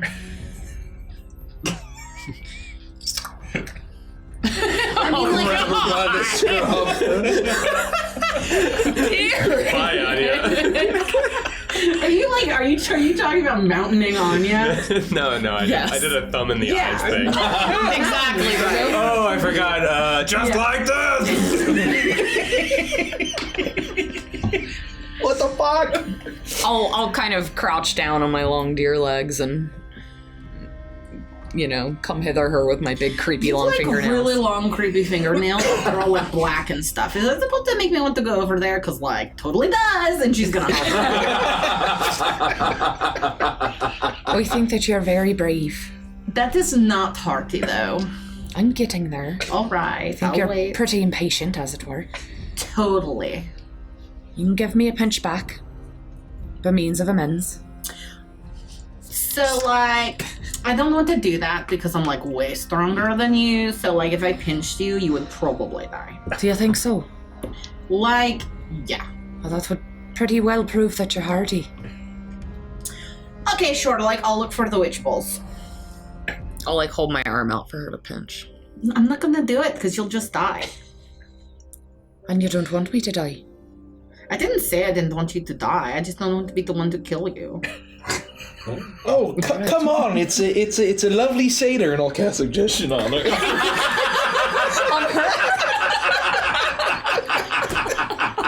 I just want everyone to get along. I hope you don't. Everybody roll for initiative. I was gonna say. We don't need that magical ability. Oh no, it's Anya Midnight. Fuck.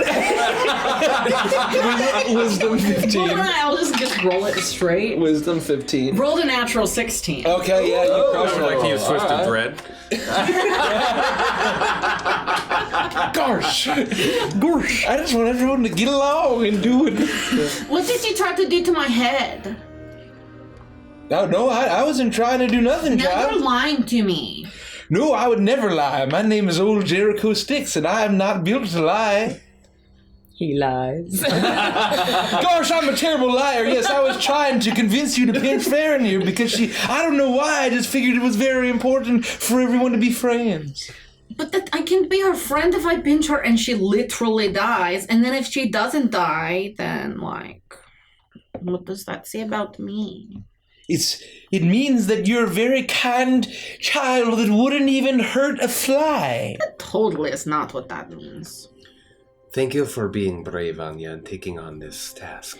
I like you. I am going to bring you a nice present, and Please don't make it a carrot, because I don't want one. Well, it will be a metaphorical carrot for you to do your task.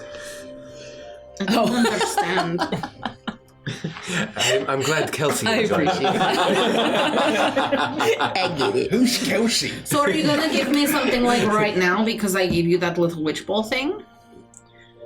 Anya, it is not godly to ask for payment in services done in kindness.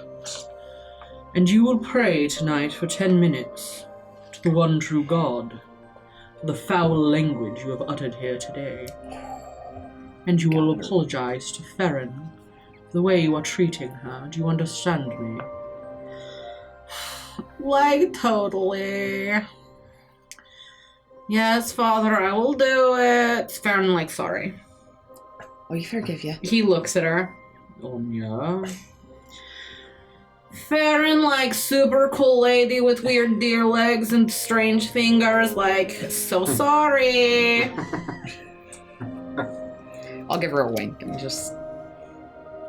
Okay, well, I need to go upstairs right now because there are a lot of beds to look in, and I'm going to be there literally all day, so probably, maybe. Thank you. It's a good thing you live here. So, alright, well, if you need me, you know where to find me, so just come back. My name's Anya, so you can find me pretty quick. Thank you, little one. You've been very surprisingly helpful.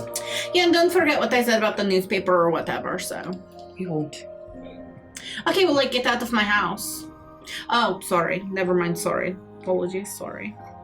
Alright, so you said we're going north. He looks at you and he begins to start to speak, and then he turns. Anya, you may leave now. And she quickly snaps to attention and scuttles out of the room. Yes, I need to have you travel north, and given the time, it is late dusk at this point, midday. The time is not on our side. If you're going to bring her back and not succumb to the terrors of the woods, you'll need to leave quickly. For what it's worth, just so we are on the same page, if we find this woman and she turns out to be Mother Midnight, there's no guarantee that we can bring her back alive. You must bring her back alive. Do whatever you need to do, but do not kill her. There will be no way for you to determine whether she is Mother Midnight or not. And I will not have an innocent woman's blood on my hands, or yours. Well, what I'm saying is... is... She will stand trial, as everyone deserves fair judgment. And by who does this trial? She will stand trial at my hand. So you could tell if it's Mother Midnight. You may be able to assume, but I will know, for Foltus will know. That's a fair assumption. But treat her as though she is, for I truly, in my heart of hearts, believe her to be. You have slain a hag, but this witch is far more treacherous than any hag you could face. So we'll subdue her, and we won't kill her. We'll bring her back here, and then you can do what you want with her. You will watch as she stands trial. All right. You will bear witness. All right. To the north. All right. You will take the main road out of Cyril. You will cut to the left. You will follow along the gates of the city. In the road that stretches north. Follow along the tree line. 3-4 hour journey. You'll find a path that leads into the woods. Follow it towards the old mine. We have heard, the knights have heard whispers of disappearances and people succumbing to madness at the mines. They have been left empty recently. Have you sent any of your knights or militia or any kind of military types to go and try to apprehend Keziah yourself? The ones we've sent have not returned. Oh my. Let you not befall the same fate. Oh, I hope that we don't. We'll bring her back. Something your knights have failed to do. And when you arrive with her, come straight to the cathedral. Do you understand? You will be rewarded handsomely. And when justice befalls Mother Midnight, you will be rewarded with the items you seek from Lord Drosselwood. And all will be well. Yes. We'd better go then if the time is as tight as you say. I will escort you out. If you have any further questions, ask them now. Our time together is shortening. Only question I have, you've been very helpful, Archbishop, thank you kindly, is what you're going to do with that there witch ball? I will reunite it with the other. We will keep them protected in a glass case beneath the cathedral, where it can harm none. And I will continue to pray to Foltus for answers to those that go unanswered. Similar to the children, I would ask you to keep the witch balls separate. Joined together, they may augment each other's power. He nods at you, but does not say anything in agreement. Well, all right. Well, we should get going. We're running out of dusklight. He stands from the seat, and you watch as he folds the witch ball into Marius's handkerchief and puts it in his satchel at his hip. As he turns and begins to walk the length of the room, he motions for you to follow. As you all quickly follow behind him, you weave through the Knights Templar that are bringing children upstairs of this place, slowly finding them beds. All of them either stiff or convulsing. in one of the fits of illness, but all of them with that strange purple milky sheen to their eyes as they stare up towards the heavens. You weave in and out of those coming in. You finally make your way towards the steps of the orphanage, and you turn to look up at this place. In every single one of the rooms, you see the flickering of candlelight, and you see the faint bits of movement in the shadows as these new orphans brought to town are finding place to sleep. As the Archbishop walks you through town in silence, he looks like he is lost in thought as you make your way towards the gate. And he leads you out to the streets in front of Cyril. You have your directions. Find the mine, and find somewhere on the fringes of the forest. Find Mother Midnight. I have faith that Foltis has sent you to us for a purpose. I believe you will be able to fell this witch. But remember, keep her alive to face her judgment. That is all I ask. Of course. Pray for us. I will. Follow the one true path. And he quickly turns and walks away. I'll bow awkwardly. As soon as he's out of earshot. We do not trust that man. Something isn't right. I mean, he's the leader of this whole province. And see how it's going. That's a fair point, but I mean, his wishes. Even Philip can't deal with him. He's clearly in league with them. There's no way the witches have gotten their hands so deep into Cyril without his okay. I'm not willing to say that far. I think that's an unreasonable assumption to jump to. He's hasty. But I will say, one of the 5 tenets of chivalry is being courteous, and he was nothing of the sort to the matron who's doing everything that she can here. Unless that to she's me a witch. Isn't, well, of course, but she was clearly distraught over those children. Clearly. He wants us to bring the witch back alive. What does he mean to put her to trial? A witch? And most of all, if she reveals herself to be Mother Midnight, we're going to be in for a fight. There's absolutely no way she's going to come back willingly alive. We'll be lucky if we come back alive. Philip didn't say anything about putting the witches to trial. He said to get rid of them, to kill them. I concur. I'm here for what he offered, not for what Archbishop offered.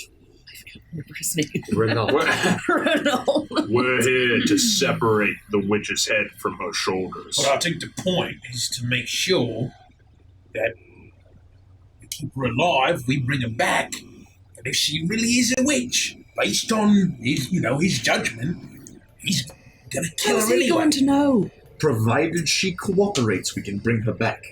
He wants her to commune together, to harness her power. We'll have to handle them both. Jorgrim, you seem very certain. Is there anything you're not telling us about your ability to enjoy insight and read people or some magical way of knowing? It's very intuitive. Do I trust you when you say that? No, nothing. Just be my suspicions. You're jumping to conclusions.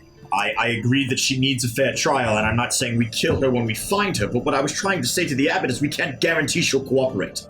And if she attacks us, and it's anything like what we discovered in the bottom of the house from hell, then we're going to be in trouble.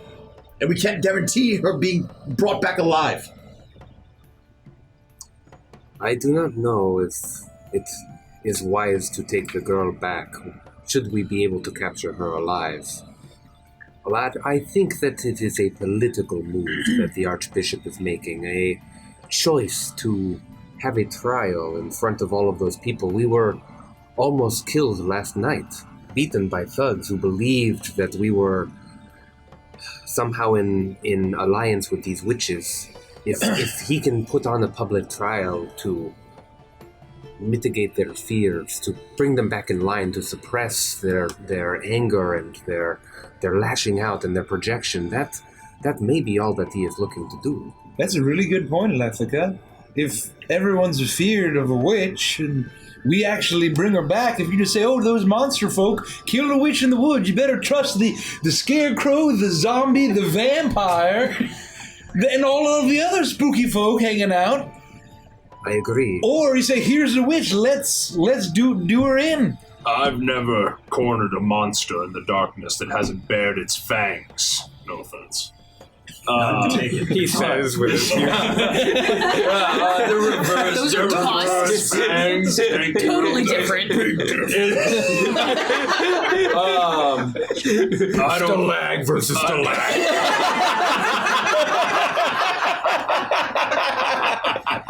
Closer to the ground. I don't know about you, but I've no way to control a monster aside from this. I just gesture my shovel. Referencing that, I would just kill her. Well, maybe you could just bash her over the head and sling her over your shoulder. Well, I think we should just get out there and see what she's about. She might just be a scared woman. Her husband died and they came to question her right off the bat. I'd run too. Well, I might not, but... That is a valid point. And if we take her back and she is innocent, and I am right about Archbishop's intentions to make a political show of her, he will have a hard time backing down and making the wrong choice. We'd be sending a woman to her death, just for the show of it. Right. So we find this woman. Maybe she leads us to the other women of the woods, and maybe that leads us to a witch. That's all we can do. Let us use our heads and find this mine of madness. I have a question. Yeah, because are there any pigeons? Were there I any want True pigeons in Strike the to roll. orphanage? Can you roll 20 in the chat? I have it in my notes to mention it. Yes, there were pigeons around the orphanage. They seemed normal to be normal pigeons. You didn't see anything out of the ordinary, but there were. To be fair, I mean, it's a common bird, right? Yeah. Like, We're in a city. It's a city bird. It's not like a centipede crawling out of a corpse throat, right? It's it's just a common. Can we go back and cut open one of the kids and see if anything comes out? Wait a second. I'm kidding. Were there any weasels in the walls of the orphanage? And if so, how many? 384. All right, so we're walking. Yes. Yeah. So you aboard are the choo-choo train. You have left the comfort of Cyril behind as you make your way north along the road. And you travel for around 3 hours or so, and it's fairly uneventful at this time of day. Occasionally you see a band of Knights Templar that is making their way towards Cyril, and they make no motion to harm you. They make no motion to obstruct you. Most of them nod at you as if understanding your mission and what lies ahead. At one point, they even point you in the direction of the pathway that will lead deeper into the woods, and they give you a little bit of information that part of what brought so many out this way were the dancing firelights in the forest, and that you should keep your eyes out for those. And you continue walking. You occasionally see provinces, provincial towns, small as people go about their business, and nobody interferes with you. For the most part, your journey is a little bit spooky given the darkness, but nothing. Nothing happens that would give you pause or put you more at ease than you already were. So you finally do find the path that leads deeper into the woods. So you take it. The darkness is now almost oppressive, as the canopy of the trees blocks out most of the moonlight. You travel for 30 minutes to an hour. Are you going to do anything while you travel? I'd like to be listening for whispers or just voices. Roll a perception check. Can I have a blank index card? Sure, those ones have T on them. I'll try to keep 22. dancing lights up just to give us a little bit more sense of where we're going and to make it feel a little less spooky. Probably not doing a lot, but... Are we on a path? Or are we... It is an overgrown path, but you can tell that this was a path that was probably used for mine carts or things of that nature, for whatever they were bringing bringing up out of the mine. You can clearly see the marks in the ground where the wheels of wagons had been pulled along, but it looks like it's been at least a month or so since the mines were active, as the forest is beginning to reclaim the path. I got 22. I would be very mindful of pigeons now that we're out of the city.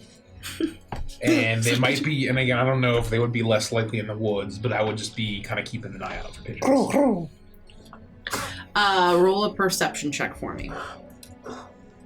Richard. Oh, me. I guess who else? Big money. 24. Big money. 24? 24. Okay. You begin this walk into the forest, and Farron, you listen, and you hear the animals in the forest. Nothing strange or out of the ordinary at first. Then you begin to hear just the faint bits of something very, very large lurking along lurking deep within the edges of the forest.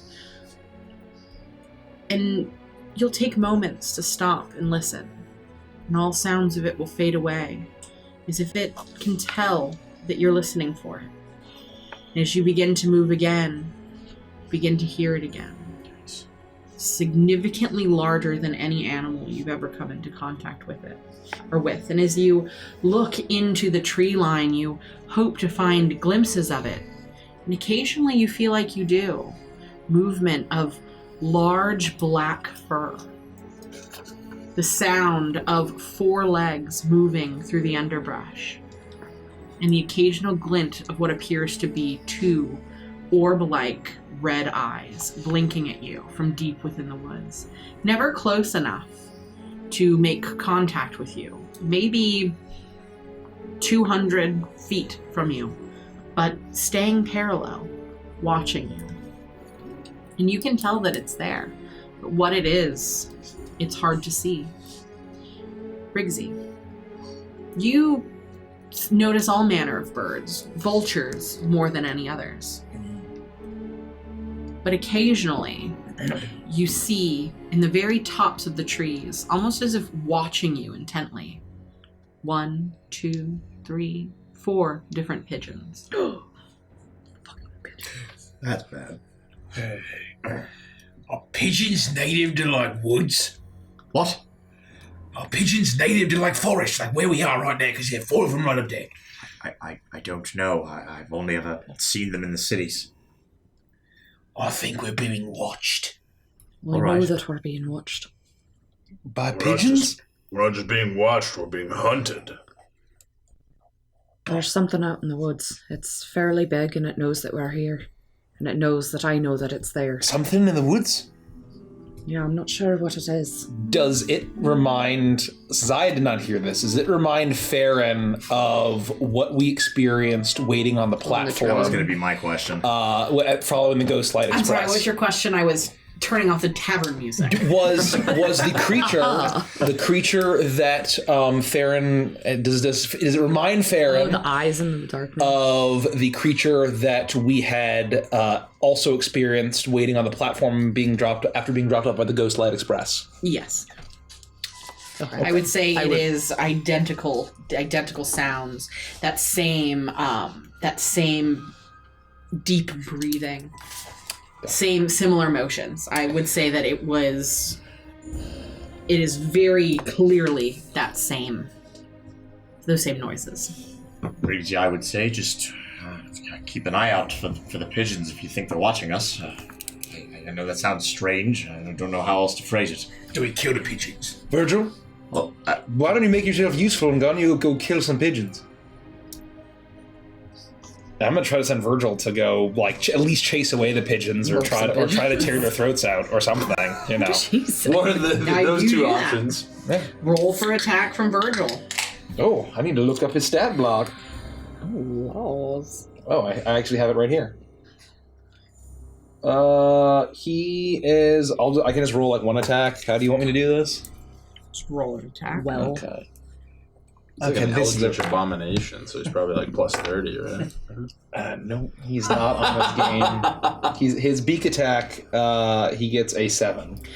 Virgil flies up into the treetops to where one of these pigeons sits watching you and attempts to make an attack on it. And it's almost as if it is repelled by the pigeon itself. The pigeon doesn't move. It just stares at all of you. And Virgil whips this way or that, and you can't tell whether the pigeon is insanely quick or it doesn't move at all. But Virgil's attack does not land. And as this happens, the pigeon itself flies up into the air, and with one loud I don't know what noise pigeons make. We're not supposed to make animal noises because only when they're dying. Oh, it's an important thing. So we can make animal noises, but as long as they're not dying. I just don't want you to make like a death noise. Yeah. I just think that we should be careful about I just didn't want to hear the noise. I think the time has already passed. I didn't want to hear the noise from the movie when the lamb does the bad thing. Oh. Gotcha. You know exactly what I'm talking about. I don't think that time has passed. Uh-oh.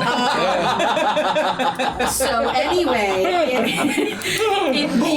it makes its pigeon noise, and it flies up into the canopy of the trees and disappears. Well, Virgil, you're a little off your game. Just keep an eye on those gross pigeons and just chase them away if you see one. Keep your eyes. And I'll try to have him fly or go from branch to branch of the canopy, just looking for pigeons, and if he sees one, to chase them off. I don't think that's a regular pigeon. Pigeon's not much of a strong birdie. I've literally killed one with a rock in the woods before.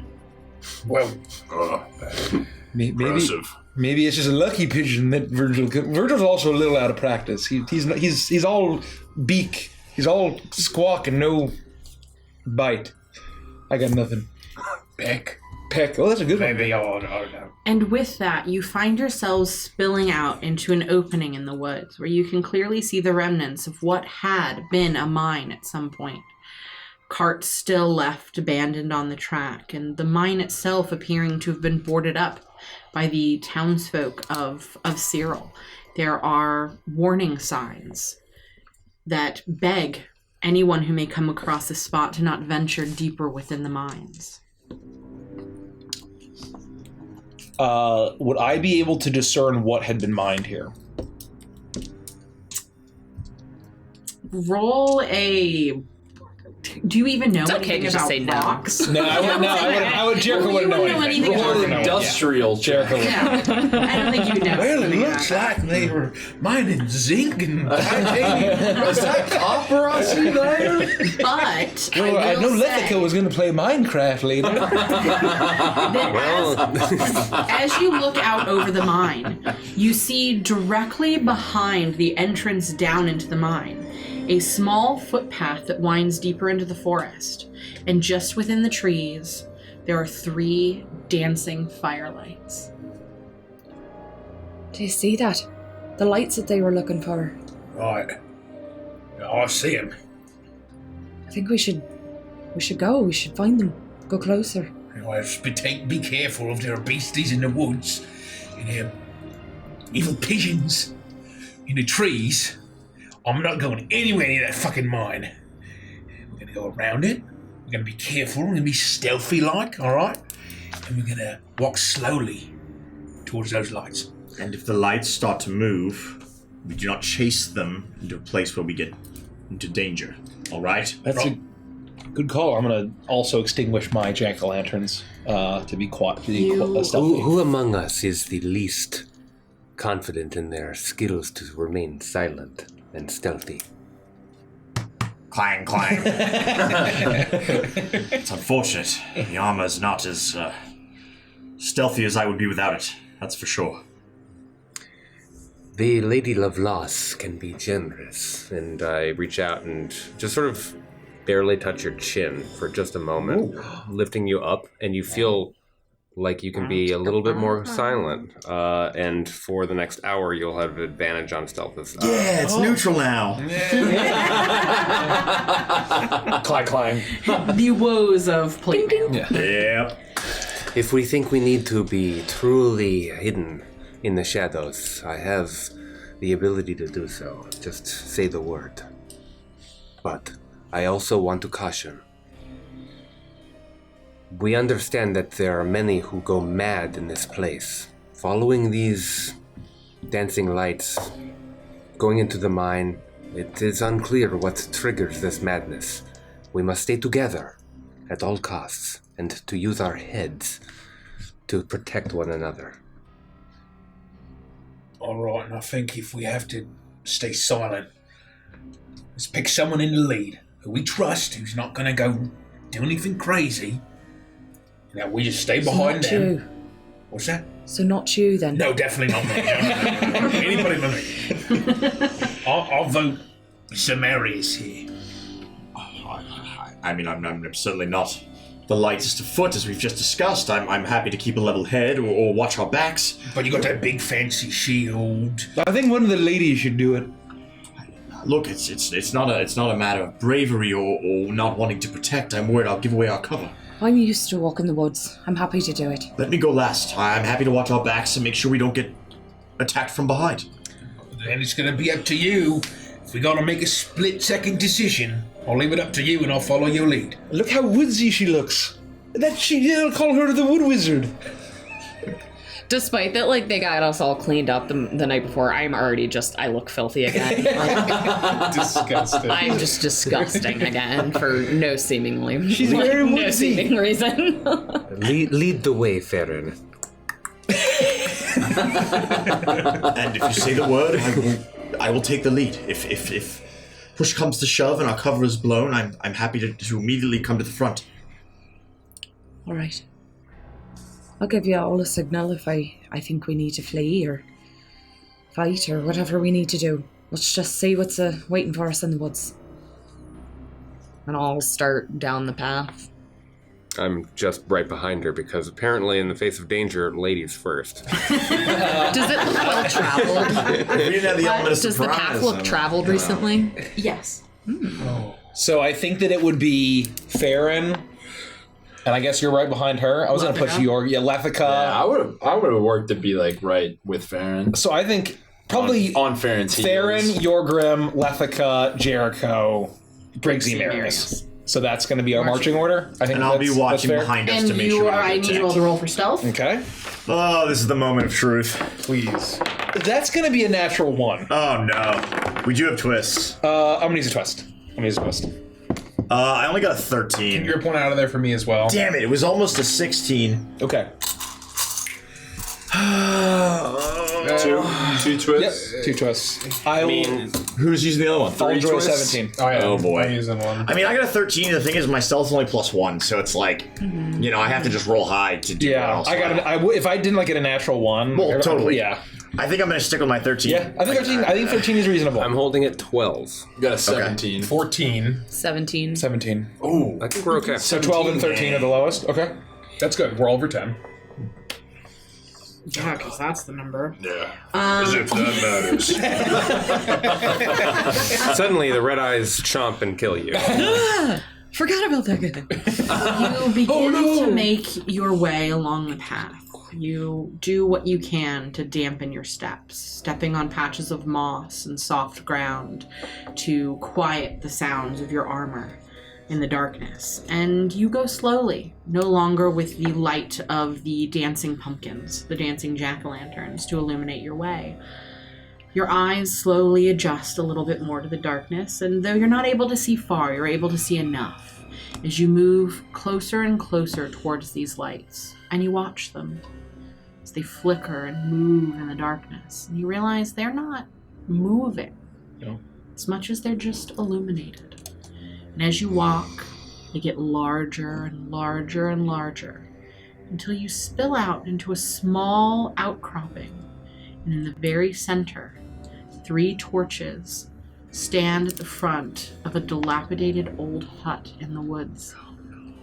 The lights inside a pale orange as it illuminates what appears to look like purple and green magics dancing and flickering in the windows. I need you all to roll for initiative. Is that a Nikki joke? No. Oh no! Oh no! Fudge. Look, if they try to kill a kid, you better say something this fucking time. Wait, what? For what? Back in Feywild when we were in the darkness and Kremmy didn't say shit and we listened to a kid get like eaten alive. Yeah, that happened. No, they were put into a cauldron.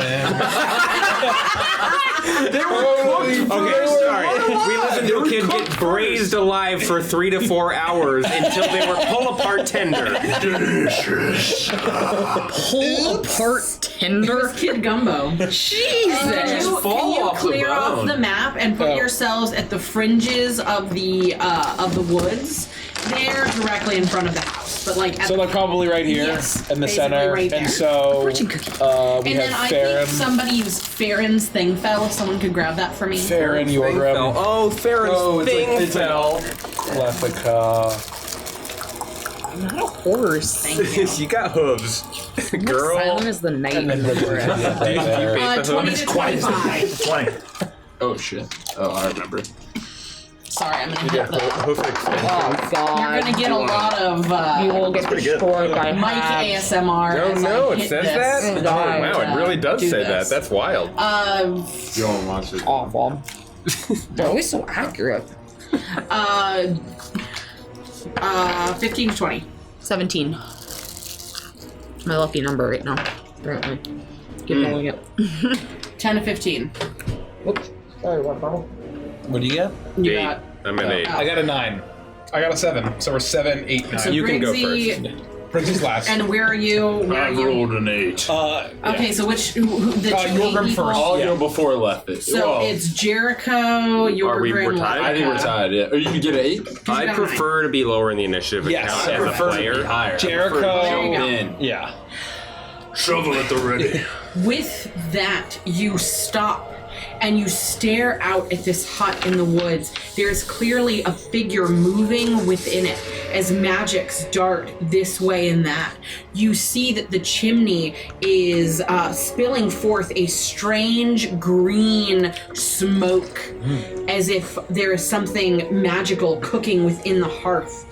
As beneath your feet, you begin to feel the undulating movements of vines. Oh. As all around you, if you can put these on the map, these strange vine-like creatures begin to rise up out of the earth and attempt to construct all of you. So, oh my god.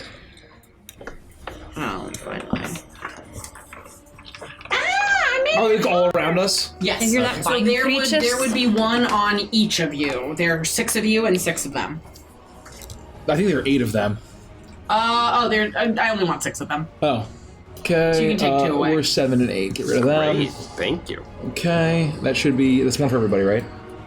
Yes. Yes. One for each of you. Yep. And so the first one is going to attack Jericho, and that is with a 18. That'll hit, yeah, that's exactly right. The next one is Farron, and that's an 8 to hit. No. The next one is a 19 to hit Lethica. That A hits. 17 to hit Briggsy. Oh, that hits. A 22 to hit Marius. Yep. And a 21 What the fuck? to hit what's your face? Oh my god, the vines have a Tommy gun!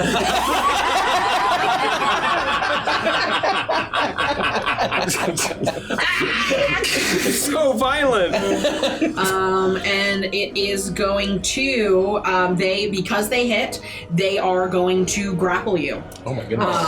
And they're going to do damage. So all of them, I'm just going to roll damage for everyone. So everyone that was, so it's only the people that were hit that are grappled. We're all hit. I think only Farron. No, Farron was an 8. Farron, yeah, it's Farron's lucky. And that is going to be 8 points of damage To all of us? to Jinx. each of you individually. How do you like them grapples? And you are grappled and restrained. That never gets old. I've never made that joke before.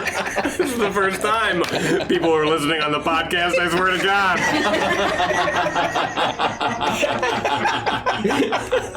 There's something wrong with you. Marius, it is your turn.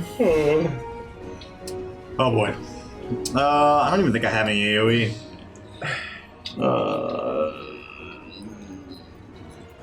Let me check real quick. Ooh. Yeah, bizarre. Okay. If I'm grappled, can I even attack? can't move. Yeah. Yeah. You just can't move. Then I'm just gonna attack the one that's grappling me. That's all I can do, I guess. Actions. Whoops. I'm gonna roll just a regular old attack. I lied. I'm gonna use my bonus action to cast Divine Favor, which is just gonna give me concentration up to 1 minute, extra 1d4 radiant damage, and then I'll attack. So we're grappled. Hey-ya. Oh, natural 1, I miss. Just die, man. Fucking me. And then I need. Fuck! I just closed that, and I should have closed that. Fuck. And then I need you to roll a strength saving throw for me, please. 10. Man, I am just not rolling well. You attempt to shrug out of the grapple, but the vines wrap around you and begin to constrict tighter, and you are unable to move. Roger. I was just about to do something stupid. I am going to. I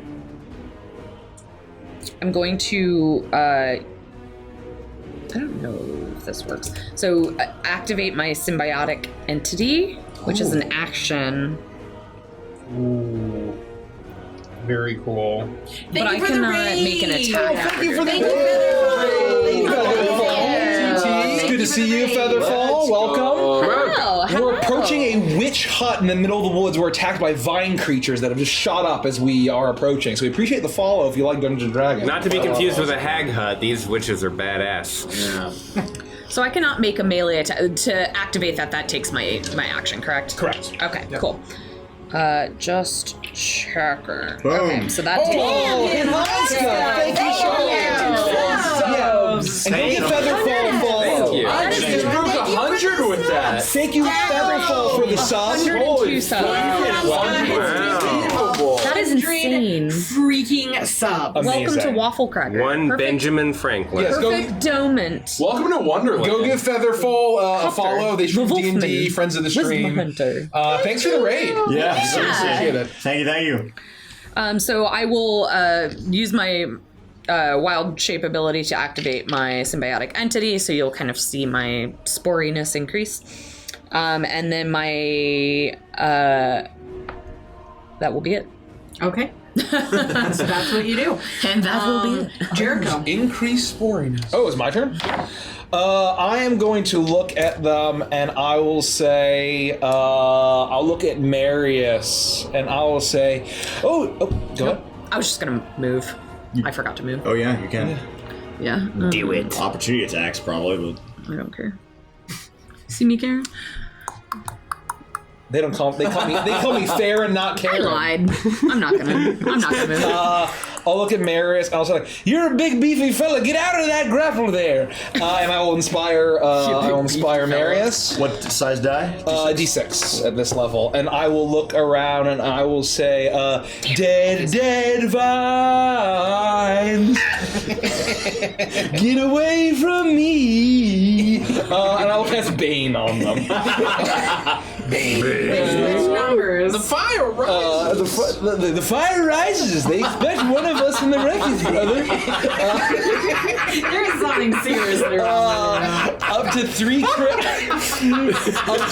creatures. So I guess I'll just do the 3 in the back. I'll just What bait numbers? 1, 4, and 5, and then you make a charisma 15. Oh, they failed. I'm just gonna roll for them. I rolled a 3, so they fail. Yeah, the fire rises, Sir Marius. That is my. I'm also grappled, so I'm just like playing my banjo and like through the vines. I need you to roll a strength saving throw for me, please. Oh, natural 20. Gotta give it up. You shrug off the grapple. Plus, yeah, anyway. Thanks for the follow. So that's a 20. It's just 20. Thank you so much for the follow, Churchimus. Can I attack? Can we say this is here, or is this No, he's here? right there. Okay, all right, He's never mind. on you. All He's right. literally holding you to him right now. That's number 6. That's hot. Can I attack this one? No, you're right here. I can only. Well, You yeah. can I wanna- only attack the one that's in front of you unless you have 10 all foot reach. right. I'll attack the one that's in front of me. I'm just trying to free my friends, you know? You can free yourself and then help yourself before you help elders. No, I would help my friends before. Not that you're friends of mine, but I would. Oh shit! No, I don't even like you. Ooh. Oh gosh, I need 23 to hit. That hits. All right. Tell me which number. 6. Do you do 1 point of damage? Let's find out. Oh, I do 18 points of damage.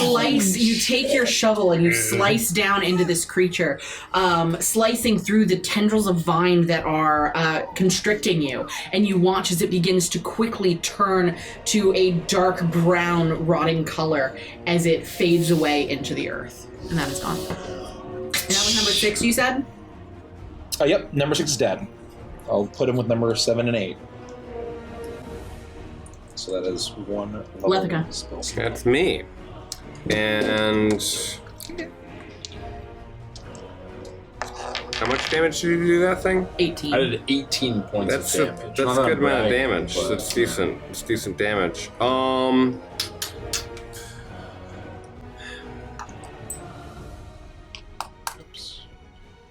Yes, I will reach out with my hand. I'll make sure that my mask is secure, seeing that we're now might need to be moving very quickly. I will reach out and I will channel my dark mistress, and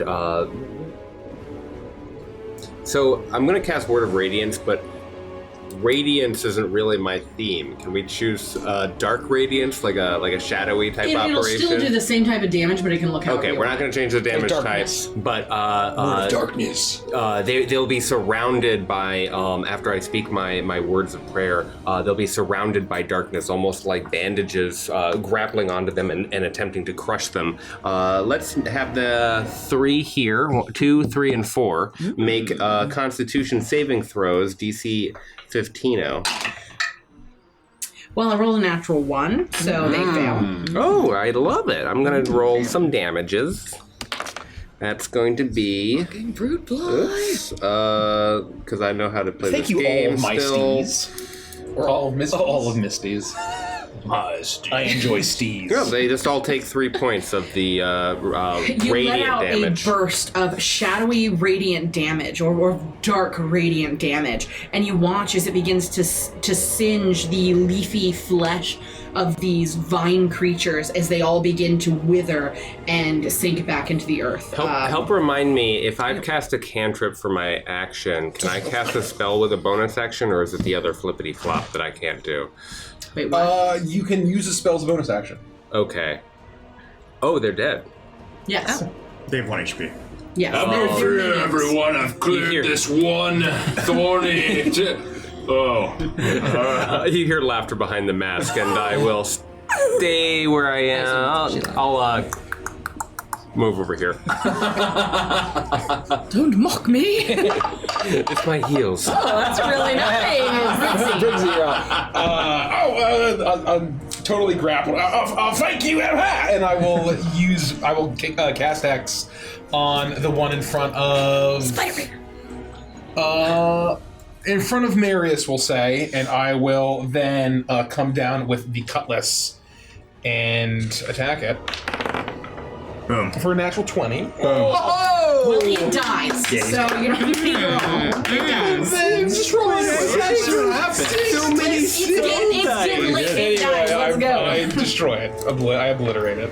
What does that look like, though? And it is now Monsters 1. One of them is the one with Marius, isn't it? No, it's one with me. Oh, the It's one the with one. you. It's the one that's with me. Oh, No, so yeah, we killed the one that Marius was on. So just me.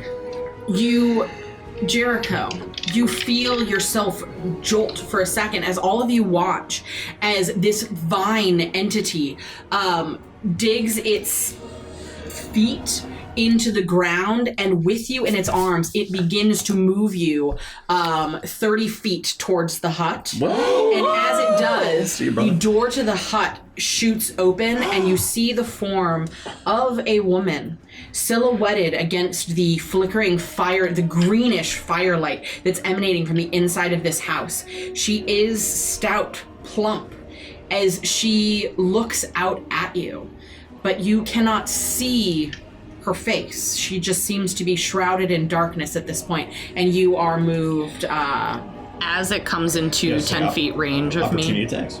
Yes. Oh, yeah, that would I'll be say, first. dead wine me, you intertwine. So opportunity, I'll let you go first. I mean, it should be you first. Briggsy should also get one. Yep. Well, it'll leave your reach far before it'll leave mine, right? I guess if you're Yes. gonna pull. Yeah, I mean, whatever. Okay, 20. So that misses, unfortunate. I'm just kidding. Oh my god! Dead wine you intertwine.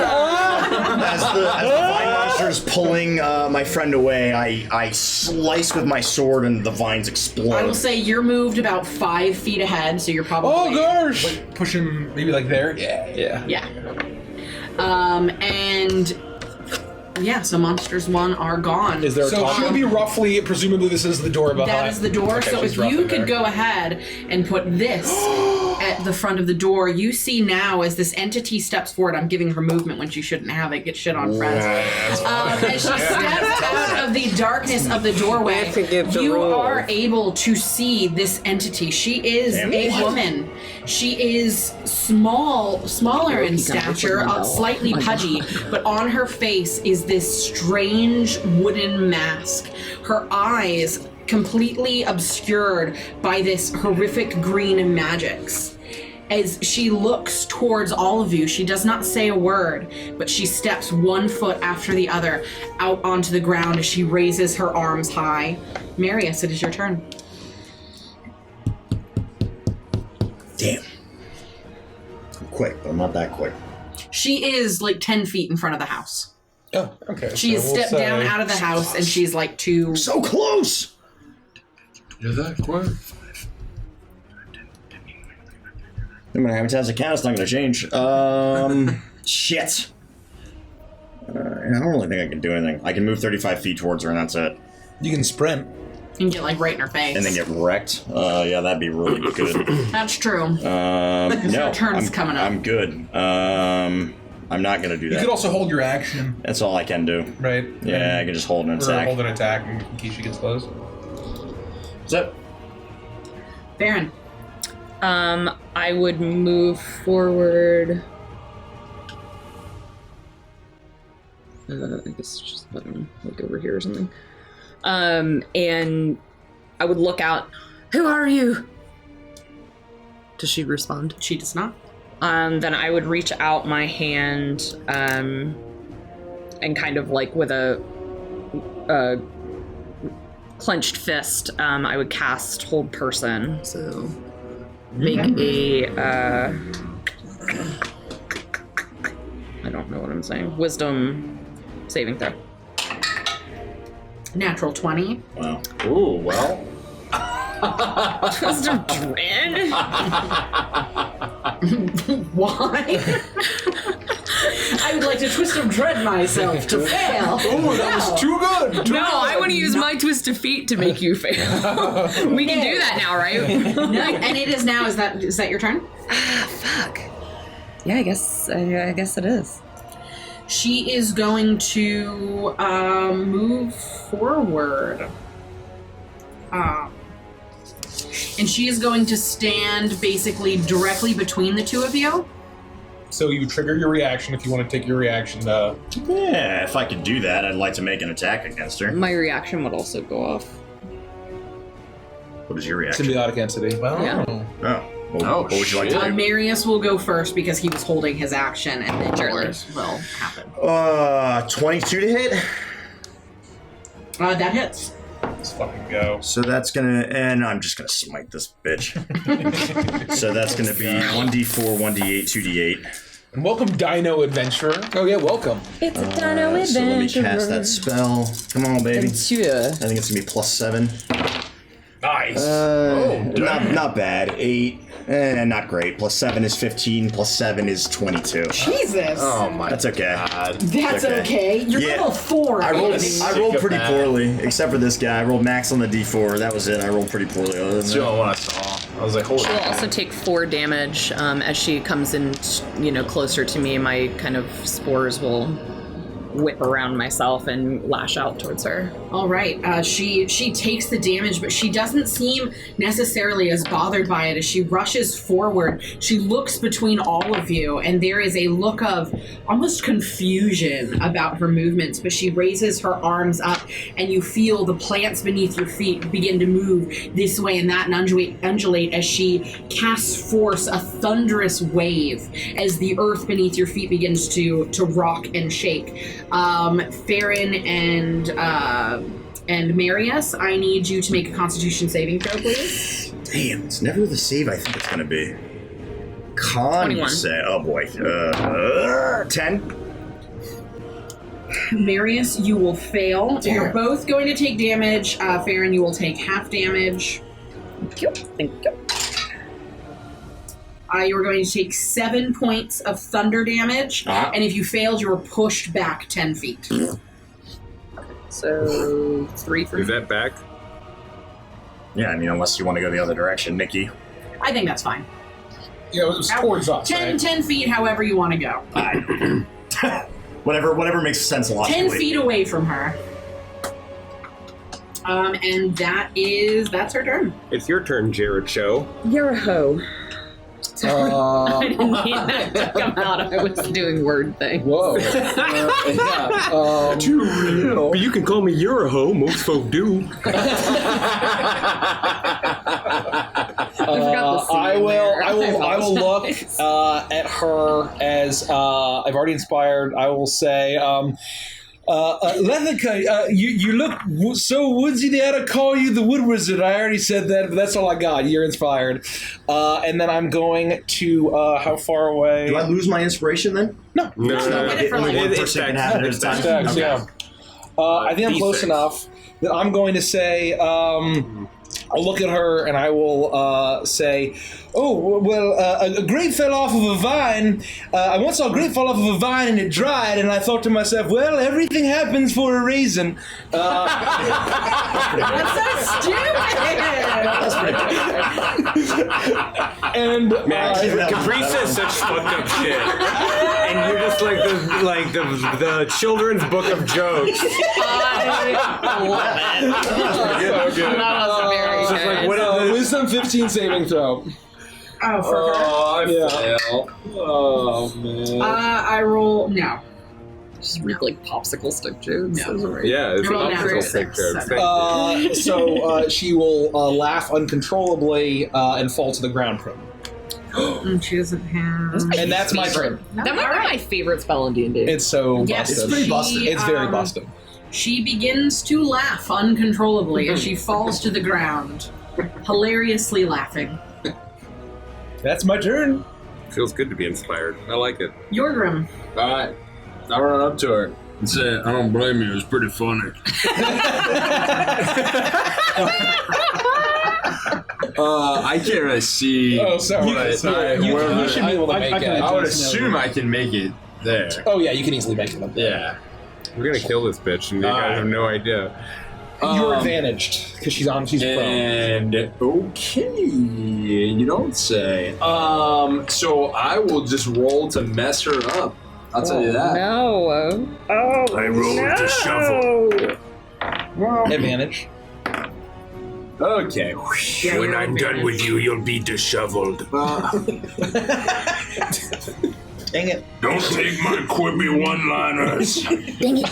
21. All That hits. Okay. 12 points of damage to Mars. You slice into her with your shovel, and you see blood begin to stain the leathers that she's wearing. But she continues to laugh through it, or does she make a save? Oh, she makes a save now, yeah. At advantage, because she was damaged. Remember, don't kill her. We gotta knock her out. 18. 18, that passes. Yeah, so she's All right, no longer she laughing, but she's still prone. She takes the hit and she begins to laugh, but then she begins to groan, not saying anything at all, but covering the wound in her side as she begins to start to right herself. Lethica. Do we think this is Mother Midnight? She's going down easier than the hag did. We won't know if we kill her, so see if you can get the mask off. I say very quickly, Lethica takes her turn. Sorry. Literally a fraction of a second I say this. I'll be walking forward. I'm not feeling the stress of the situation. We've destroyed the vines. She's on her back, and we're clearly taking her at this time. I will say to her, hear me. If you are Keziah, or whoever you are, we do not mean to be in a fight with you. Know that we are not beholden to this, the state of Druskenwald, to the county of Folsense, or to the city of Sira. Druskenwald. I said Druskenwald. Wald. It's spelled with a W. Wald. Why do I have to say no? It's keep going. Keep doing your prayer. What are you saying? This guy entered with smite. Speak. Give us some indication, and we will stop defending ourselves. We can talk through this. We can maybe help you. I will still cast Charm Person to see if I can get on her good side, but I am trying to temper the situation. Wisdom saving throw. And it does so with advantage if my companions are fighting it. DC 15. She passes. I will continue to speak these words as I walk forward and try to get through to her on a base level beyond a magic. Nothing to you. She continues to say nothing. Yes. Then I will just look at my inspiration die and be sad. That's the end of my turn. I'll yell as I wall it up here. Looks like we got a witch, but like Jericho said, don't kill her. 2, 3, 4, 5, 6. And I will cast another hex on her using Hexblade's Curse, and you'll see another kind of neon like etching on her appear, and my blade will glow with this eerie voodoo light, and I will cast Booming Blade and attack her. Okay. She's on the ground. Yes. Yep. She's no longer laughing. That is definitely going to hit. That hits. What is it? 20 something. Yeah, that hits. Yeah. Never assume, because you'll just piss off the DM. That's true. Yeah. That's true. And it doesn't matter what you roll. 47 misses. 17 points of damage, and this is all non-lethal. How do you want to non-lethal her? Jesus. I'll take out my gun. Basically, given that it's non-lethal, I would still want to like slice, but I would want to slice in a way that I feel like is, like hitting more kind of superficially. You're trying to just maim her? Yeah, kind of like a One Piece anime. Yeah, well, if this was like an anime, I'd cut her mask in half. You slice into her, drawing blood, but then you flip your blade around, pop her on the head as her eyes roll back in her head and she goes unconscious. Perfect. I think that's great. Well done, Briggsy. And the forest around you is quiet. All the while, the door to her hut is swinging open on its hinges. And the popping and the popping sounds of the magics within have not stopped. You hear a faint burbling coming from inside as the smoke that pours out of the chimney, its strange green color, is illuminating this small area of forest. Somebody help me tie her up! And I want to like roll her over and just start tying her hands behind her back. You are quickly gag able her. to tie and gag her, and she is subdued. Yorgrim makes a good point. This is no witch. It's far too simple. Is everyone feeling all right? I feel fine. I'm all right. I'd like to kind of like sneak towards the hut and not getting too close, but like if the door is swinging open, look inside and see if I see anyone else. Sorry. What? Let's try and remove your mask. We're just excited. We want to do anything. We're freaking excited. Farron, you make your way towards the entrance to the hut. And as you get within 10 feet of it, you're able to see inside. There's a large iron cauldron at the very center, bubbling with a thick purple-gray liquid. As it bubbles and pops, you can see the faint gray smoke furl and twist in the night air. You can see that the fireplace itself, there's something roasting on the spit, and the smoke that's billowing off of it is this strange green color that is exiting the house through the chimney. And all along the walls and all over the tables are alchemical apparatus. And as you step within 10 feet, you hear a faint click as all of the things inside of the house explode. You're thrown back for a second unharmed, but all of you turn up and look as you see the cauldron itself fly off into tiny pieces of iron and this thick, strange liquid that turns to smoke and dust and evaporates as thing after thing after thing is if almost setting off some kind of hex or some kind of trap. I would say, Briggsy, you're familiar with this type of magic. There was clearly some kind of trap around the outside of this house that all of these things were destroyed in an instant. And as you lie on the ground, you are unharmed as you stare up at this place. The hut itself is completely fine, but everything within it completely eviscerated. Damn. And in the silence of your breath, as you breathe and you stare and you think, you hear the sound of skittering. And as you look down, passing in front of your feet, is a large centipede. And as it turns to look at you, you see that it has the face of an old human man. And at the end of all of its 100 legs are individual hands. As it slowly looks towards you, a wide grin spreads across its face as it dives deep into the dirt of the earth. And that is where we'll end the session. Jesus fuck. Oh. Fuck you. I hate that. Do you? Yeah. Thanks, I hate it. That reminds me of like the Alice in Wonderland like 100 caterpillar with hands. 100 human hands. 100 human Who are you? And it is about man face? It's Super yes, an old fucked. man face, and it's about the size of a pug. No, it's Filthy Jasper's cousin. It's a wiener dog. A large wiener A dog. very, very, very, very Icky long Ian. dog. We call this one Icky Ian. We're not quite done. We're going to cut over for Adventures and Chill. We're going to talk about the session, talk about our favorite moments. It'll be quick. It'll be a quick one. It's late. We're gonna be right back here tomorrow. And we're going to be right back here tomorrow at 7:30, right? Same For start time. Icebound, which is our monthly campaign on Bound by Fridays. ice. Now Derek groans and Richie just gets louder. Yo, it's gonna be like I said, we're gonna be here tomorrow. It's gonna be a fun session. Things are gonna ramp pretty quickly. It's only our second episode. You can watch the VOD of the first episode to get caught up. It's a lot of fun. It's a kind of a survival style game with some hardcore encumbrance rules. It's a lot of fun. Yeah, it's a little bit more rules heavy than a typical Adventures campaign, but I think it's going to serve the story really well. It's going to be really brutal. They're level 2, so they're like tissue paper. Come watch them die. Like really hard deaths. You know. Thank you for the raid master of the game, RPG. Thank you, appreciate it. If you're new, join our Discord.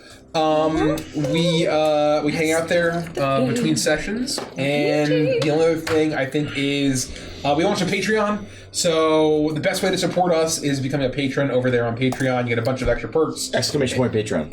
Exclamation point Patreon, including Adventures in Chill, including a bunch of exclusive content, never before seen Curse of Shadanya one-shot, and a bunch It's of other 12:07. stuff. Let's go to Adventures in Chill. And we're going to cut over really very much, and good night, Nikki's got everybody. some Bye-bye. Animal Crossing.